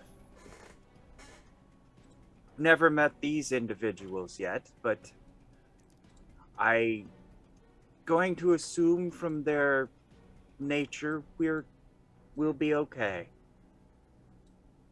I mean, Revna's probably climbing the walls and trying to, and then he hears the crashing noises and whatnot, and acquire a weapon. Maggie, are you okay? Maggie is like, has been looking around all the metallic furniture around the place, looking for a bolt in particular. And if she manages to find one, she will then rip a part of her pants, because I'm assuming, like usual, they did not make long enough pants for a feminine figure that's tall. Therefore, they're more like capris. So she's just gonna take off a little bit more off of them, and she's going to wrap this bolt up, sort of like a slingshot, I guess, the one that you like sling and then throw like that. And as I'm doing that, you're probably hearing me like on the floor, like trying to undo it. And I'm just like, yeah, I'm here. Yeah. I'm fine or whatever. Just the rhythmic sound of something being sharpened against another. Kirkland03, thank you so much for the sub. Woo! GB. Oh, I can do the thing? Yeah. When people sub and I'm on the channel, Indoor lets me take this maul and hit that guy in the face. Yes. Yeah, bonk. The four individuals are left alone for a while in order to see how they handle their current confines. Security camera footage, as well as the infrared thermals built into the wall, the heart rate monitors, and likewise detect a variety of different things. One thing to note is a few of them did begin preparing themselves improvised weapons and made discussions about a mixture of staying calm and or finding escape. After 4 hours of doctors going in and out of the cells with armed security personnel, the blood work and a few scans are done of all of these individuals. And one of the SCP scientists on the facility is allowed entry into the cells. A security guard comes by and opens up all 4 of these cells and escorts them, provided that they leave their improvised equipment behind or have them hidden. towards a separate room, another 10 by 10 meter concrete room. However, this one is set up with a sort of picnic bench type furniture, a pair of metal bars fastened into the ground with a larger metal slab at an elevated position in the center. Sitting on one side of this table is a scientist and a single security guard. There is a pile of paperwork, and they smile and gesture towards the chairs on the opposite side to the persons entering within.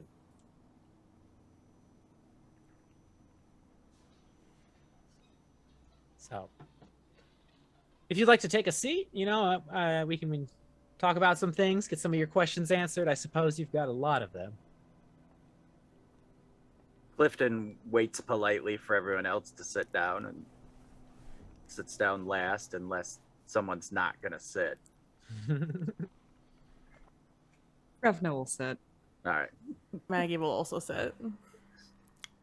Bucky is like looking at this chair like, this better not be from the goddamn Ikea. No. Don't worry. Everything here made in house. Okay. By our friendly D class. So, no worries. I'd love to introduce myself. My name is Dr. Palmer. I am currently the lead scientist on this facility. And I just wanted to kind of help get you oriented towards this world that you are in. How things are going to work here forward. What can we do for you? What can you give to us, etc. Do you have any questions off the bat? I know it's been a long day for you. You survived quite an ordeal. Yeah. Do you know where Claire is? I'm sorry, who? Well, the guy in the white room with the big mirror, he said that eventually someone would know where Claire went. So, when I went into the Ikea, me and my girlfriend at the time, and he's just gonna like start rattling off his Ikea origin story. And then we got separated, and so I wandered around for a little bit, but I haven't seen her ever since I got lost in the Ikea, and I just want to know, like, is she still in there? Did she make it out? I've got a question. Yeah. Like, Revna's the first person Bucky saw, right? After losing Claire. Yeah. So this means that Revna has heard the story about Claire every time he's told it. Yeah. So as he starts to tell the story again, she says, Claire is dead.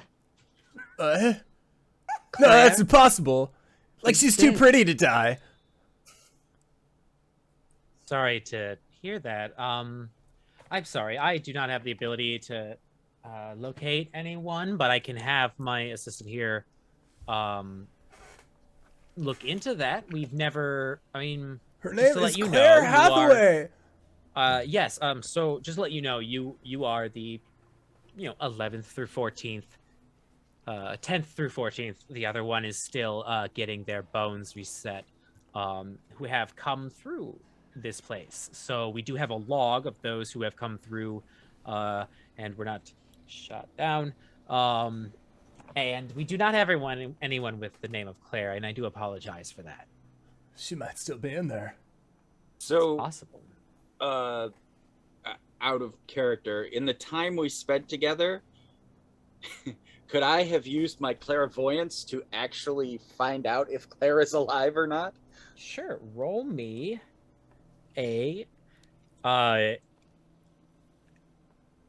SCP mythos check Okay. to use your abilities.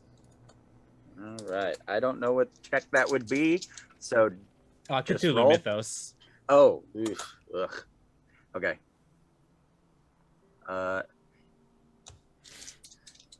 Hey, are you sure it's not my clairvoyance? All right. Is your clairvoyance separate from Cthulhu mythos? Yeah. Okay. Sorry, I'm new to magics, so yes, go ahead and roll that. Okay. Yeah, the magic 8-ball comes up unclear. I've got 61 in clairvoyance, and I rolled a 90. Damn. Oh. Such a good roll anywhere else. Mm. But no, you tried. But you got no signal of Claire. And then Klifton will lean forward because he's so much smaller than the ladies between him and Bucky, and he'll lean way forward and he'll say, Claire's fate is undetermined currently, Bucky. We'll keep looking. Yeah, I know. That's why we gotta find her. And he'll just lean back. I'm gonna look at this doctor person and I'm gonna be like, well, where are we? Well, currently you're in a secure facility. You're only about a few 100 feet away from that Ikea that you just came out of. Just so you know, we refer to things while working here as SCPs. So I might be calling things by SCP numbers rather than the buildings. So just so you know, Ikea in this world, we will call SCP 3008. So yeah, I'm not gonna correct myself moving forward, so just get used to that. So we're in the state of Montana right now. Do you know Montana? Montana. I should have known.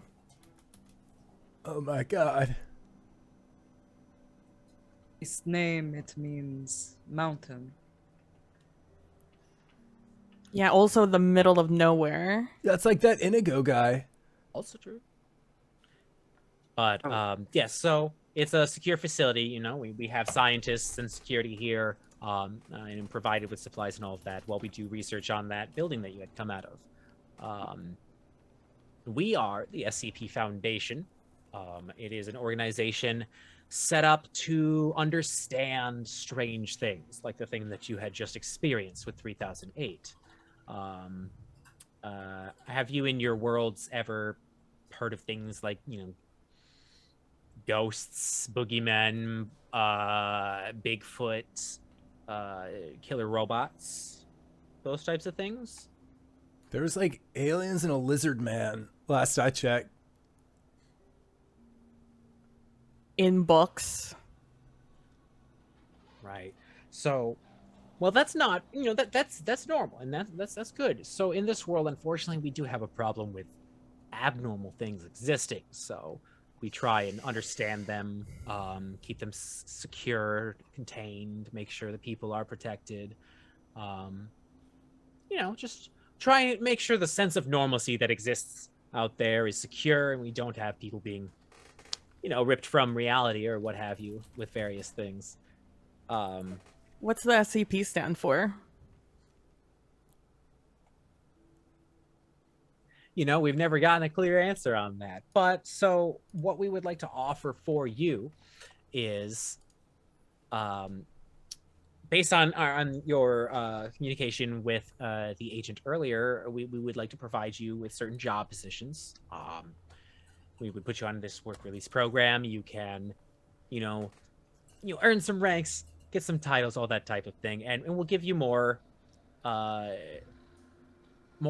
space to stretch your legs, more permissions as you get more adjusted here. And once we've reached a certain level of trust with each other, you know, you move your way up the ranks, we understand you and yours better, then we can talk about trying to get you safely home. You know, we heard recently that someone might have experience navigating this thing before, so that's something new for us, and we'd like to explore that a little bit. And, you know, shouldn't take too long. You just keep working with us. You will have to, unfortunately, experience some things like SCP-3008. And you know, we'd say we've gotten our survivability to a good number lately. Do you have any questions at this current point before I move on? Yeah, what's the pay? Well, we would not provide you with any currency or monetary provisions, but we will give you additional privileges, as well as if you have any need of supplies or luxuries, we can bring them in for you. So an internship. Okay, got it. When you consider say that, that yes. we're going to experience things, does that mean like butt stuff? Because that's a big no for me. Oh, well, noted. And unfortunately, I personally do not do the individual tests with any of these SCPs. So that would have to be a discussion you would have between your security guard and the lead scientist at that day. I hate that he's not saying no.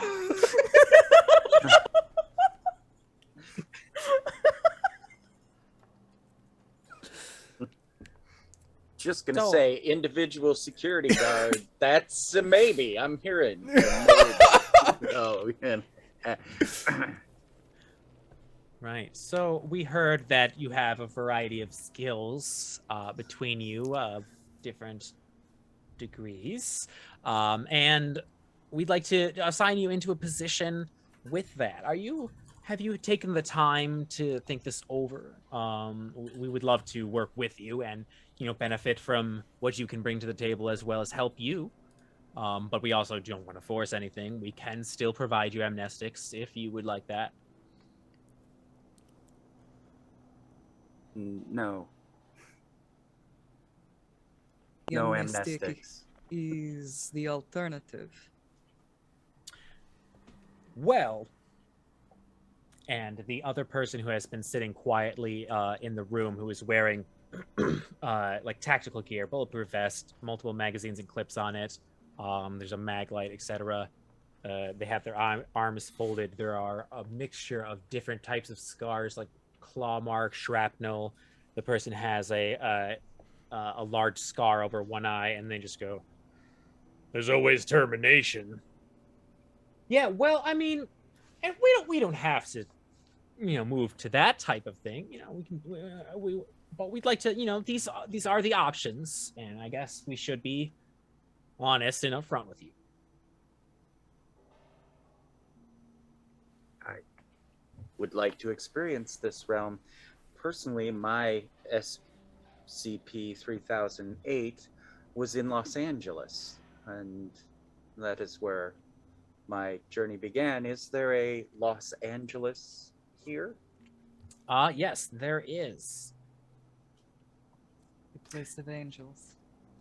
Do you have an code or such for this Earth?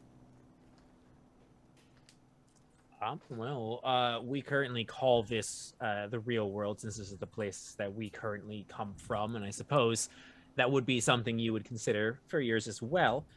We call any other world that we come into offsets, such as Earth 1, 2, 3, 4. So we're not real? Oh, no, we have confirmed through our blood work and some scans that you are real. You are not an anomalous event. You also do not have any thaumial abilities. I'm sorry to let you know. But yes, you are real. You are scholars. I mean, I am. He's not. He's warrior, that type of town guard, what have you. But yes, I study things. I study a lot of. I'm mostly specialized in SCP-3008, as well as a few amnestics. I've done some chemical research. But that's nothing. But yes, I am a scholar. Is your knowledge recorded in skulls or on papers? We Stories, computers mostly. songs. Computer. I mean, I have a tablet. It's new. What, I would what like brand? to see your records. Oh, it's Peaches, and there's a peach on the back with a bite mark out of it. Interesting. That's so weird. We have pineapples where I'm from. Apples. Revna reaches out to take it. Sorry, we can. Yeah, no. This one is for me. In my notes, and if you need one, we can talk about getting you one. I want to read your records. Well, we can look into giving you access to those in due time. For now, She, though, like, we need points to make... at a piece of paper and she says SCP-3008. That necessitates there to be 3007 at least others. I would like to read. Well, as someone who has worked here for about 5 years, I can let you know that that is a lot of reading. And I can get to you some of these things. Seems we have time. So we need to make sure you are actually going to be cooperating with us first before we do anything like that. So I have some paperwork here. And they kind of spin the sheets over and hand like a docket to each of you. You can feel free to read them over. If you need an interpretation or a different language print, please let me know and we can provide something. But this is just a contract signing stating that you are going to be joining us as provincial members of the SCP Foundation. You will currently be receiving either a D or C classification depending on your qualifications, and there's some details in there. You can see a little bit of legal stuff about, you know, how long and how many tasks and all that kind of stuff. But essentially, it's to let you know that, like, to say yes, you are going to be working with us, and you must stay working with us until we help you get home. Revna's going to slide the paper towards her. She's going to lift it and start reading. And then she'll reach into her little, like, medical gown and pull out a pair of reading glasses and just, like, throw them on. Okay. I'm assuming your default language is some sort of Nordic? Yeah.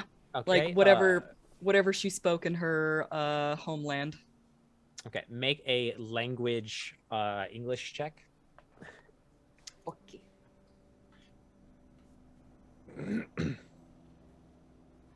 Don't think.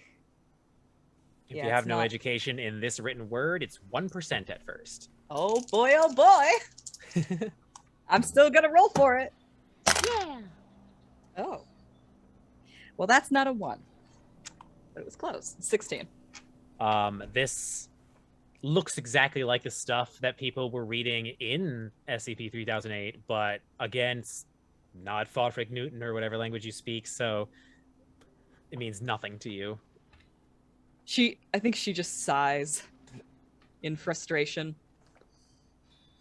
Klifton seems to be like zip, zip, zip, zip, zip, zip, zip, zip, like mega speed reading through it, because that's his talent. Is Arcane Insight allows you to read material like nothing, and so yeah, he goes through every word of it. You know, just like I said, in the time that they're all kind of poking around, he's like search through it. Can I use like library use or something? Yes, to make a library use check and roll with a bonus die because of your arcane talent. Okay. 07. Oh, nice. So yeah, you read every fine detail on this, and it's like, for clarity, what the paperwork is saying is that for an indefinite amount of time, and without guarantee of physical or mental safety to a certain extent, you would work for the SCP facility and take any orders and do any command that they ask for. There will be privileges that are like added to you over time. There are like constant like clauses about like dismemberment, displacement, cloning, de-aging, any existential crises due to XK class end of the world scenario, wild stuff like that. But yeah, it essentially says that like you will be signing your body to us for science until we think it's cool to let you go. And Klifton will you know, he will have signed his like pretty much immediately afterwards, and he'll look down the table again, and he'll give them the short form pretty much of what you said without the dismemberment and blah blah blah. Just kind of to move the thing along. And yeah, he'll say something akin to, "It's a pretty standard contract for this sort of thing. They will provide us with a living, and we will provide them with some services." Yeah, but like no butt stuff though, right?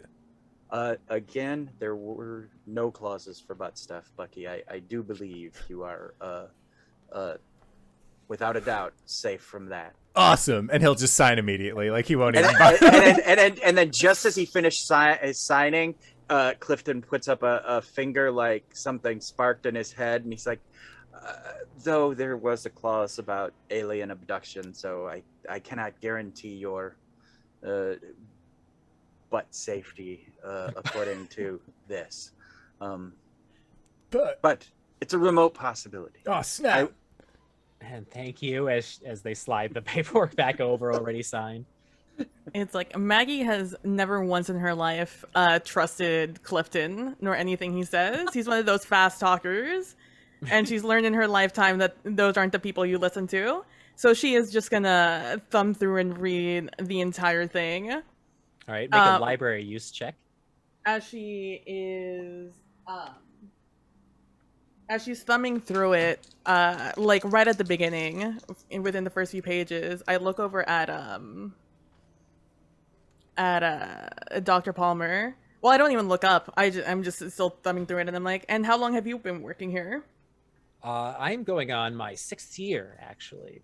I just recently been promoted to site supervisor. I was a junior researcher for the first 5. Impressive. Thank you. You can finish. I was just saying, I studied. I chose this line of work. My family kind of, have always worked here, so went to college for it. Interesting. Don't even know what SCP stands for. I rolled a 17. All right. And 20 normal library use. All right. So, so you like glean all of those same details as Klifton, that you are kind of being like put into a type of indentured servitude via contract, but will be provided with like treats and squeaky toys once in a while. And to be clear, Klifton did not try to sell people on it. He told them everything that had media had said to us there. So Allegedly.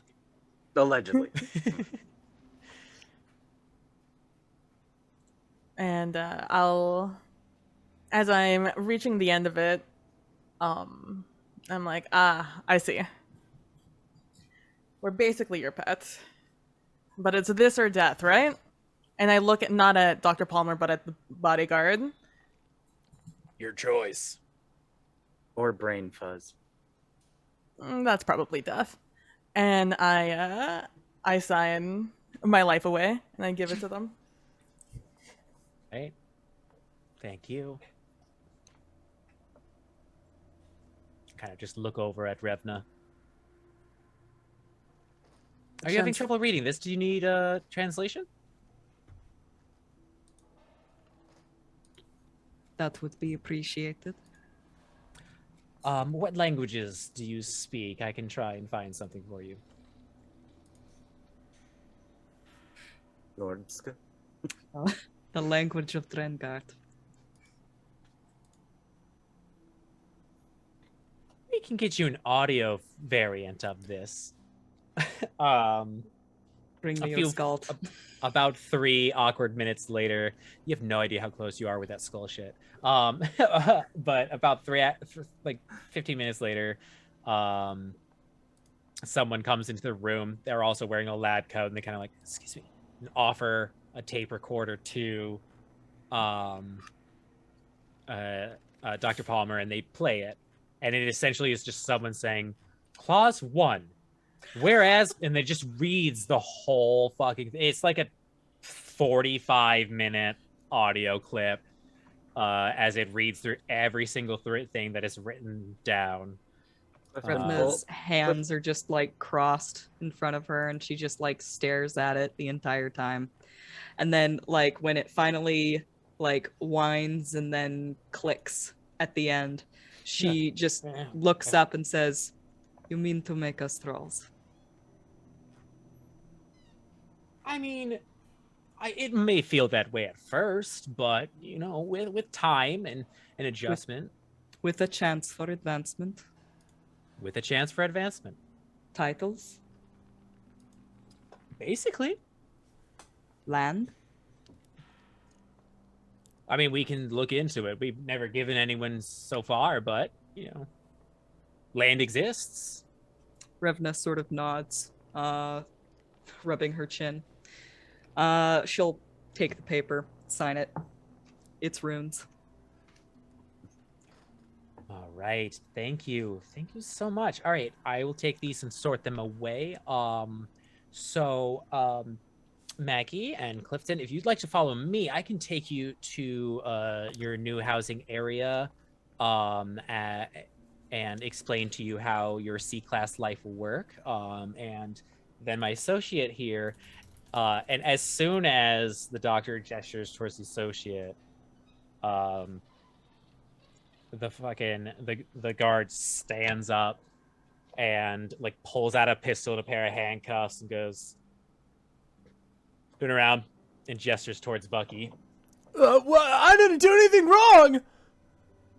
We're gonna do this thing my way, and it's gonna be nice and simple. I'll get you to your room, and you're gonna put the fucking cuffs on. Okay. All right. You heard Welcome what I to said. D-class. Snap their finger and look at Revna.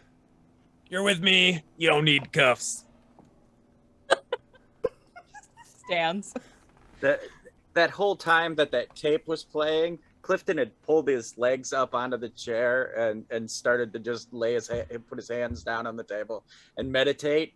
But when they say the thing about the cuffs, his eyes snap open and he glances sideways at Bucky.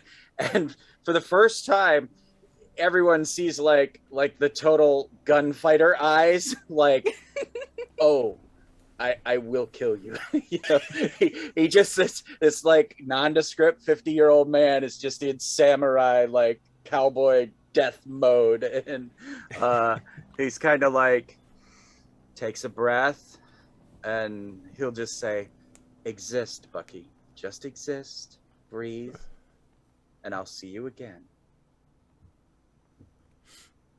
We switch to a pair of video footage as the group is temporarily split for the evening while they receive their lodging and future assignments. The C-class personnel, known as Maggie and Klifton, are brought to the C-class living area and are given a standard room. This is a 13-foot by 13-foot square area. There is carpeting and a mattress, as well as a radio and CD player provided. There is a computer with basic needs, although the internet does not connect outside of this facility.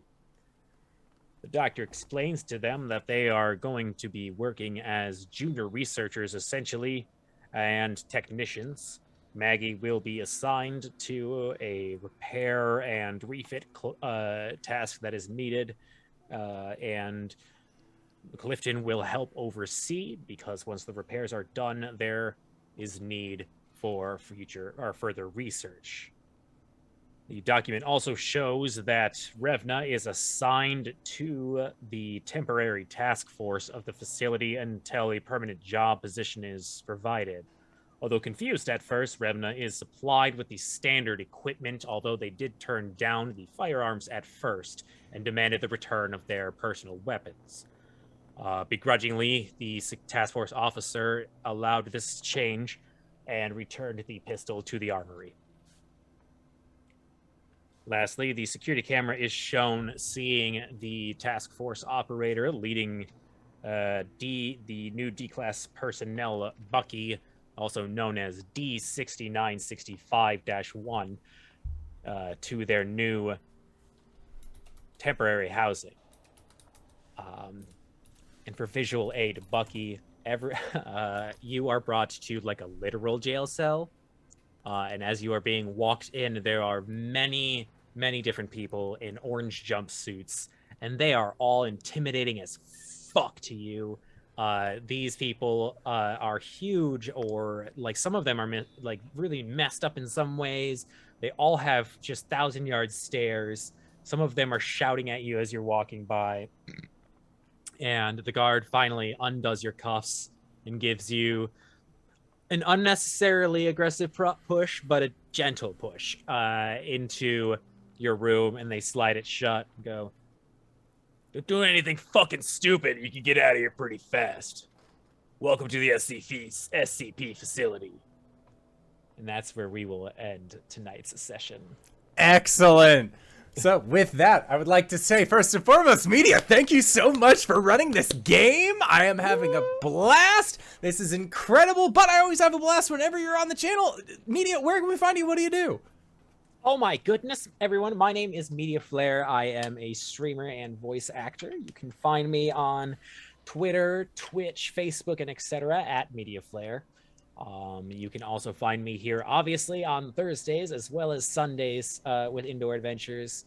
And if you are looking for someone to fill a seat in your table, or if you have any voice work you need done, you can feel free to contact me. DanaeKeener.com. And PB, where can we find you? What do you do? Hi, I'm PB at PB Plays Inside. You can find me pretty much anywhere at PB Plays Inside, including places like Twitch and Twitter. At the moment, you can find me on, man, if I remember how to say it, over on twitch.tv, Prax the Mesophophorus. Man, do I not remember how to pronounce it? But over on their channel, you can find me playing some Mechton with some wonderful people every other Saturday. And aside from that, you can just find me here playing this game every Thursday. Excellent. God, it feels weird being second. And if you've made it this far, you probably already know who I am. But if you don't, hey, Corns, what's up? It's me, your buddy, your pal, your friend, the Indoor Adventurer, the showrunner here at twitch.tv/Indoor Adventures. We do shows like this on Monday and Thursday and Sunday at 5:30 p.m. Pacific Standard Time. If this is your first time joining us, go to youtube.com/Indoor Adventures to check up on all of the VODs of each of the games that we have played up until this point. Or you can go towards where anywhere audio casts are being made available for free. You can find us there under the same moniker. And speaking of things that are being made available for free, we also have an after show called Nights in the Courtyard, where we answer questions not only from the community but also from each other. The easiest way to gain access to that after show, join us on our Discord. The link can be found in the Twitch chat to the side or in the description of this video or audio cast down below. Hop into our questions for the courts chat and we will do our best to respond in kind. All of those responses go up at patreon.com/Indoor Adventures. You don't need to be a patron in order to get access to that after show, but it certainly helps. DanaeKeener.com. And a quick pin in that, if you would like to see a certain SCP appear in this adventure, because if you come from the SCP fandom, there are a lot of them. I'm looking at you, Put them Levi. in the question at the courts. My party members, don't Google the numbers, and I'll take them in mind. Thank you. Greybeard at Greybeard's Tavern. You can find me all over the social medias and whatnot with Greybeard Tavern. And next time you can find me is Sunday morning, 10 a.m. Eastern Standard Time, where I get to play with all my toys, because we're playing Wilder Myth, and it's an amazing game. And you can catch me every other Tuesday over at Lantern Noir, where we do happy hour at the Old Timer Tavern, where the two of us have like 80 years of D&D experience, and we talk about gaming and such. That's usually a good time. It's all live. It's all just like sitting there having a drink with two old timers. So come join us there. That's at 5-ish EST. And that's it for me, GB. Everybody, I'm Danae Keener. You can find me at DanaeKeener.com. I do nerdy drawings, mostly related to D&D and a lot of things on this channel. You can also find me at Danae Keener on Twitter. I've got a pinned tweet there that has my schedule, so you can go there and see all the things that I'm up to. DanaeKeener.com. All right, and that is it for the show. So once again, I would like to say thank you to Mediaflare for running this incredible game. Thank you to these players for putting up with our bullshit once again this week, and we will see all of you guys next time. All right, everybody. Bye-bye!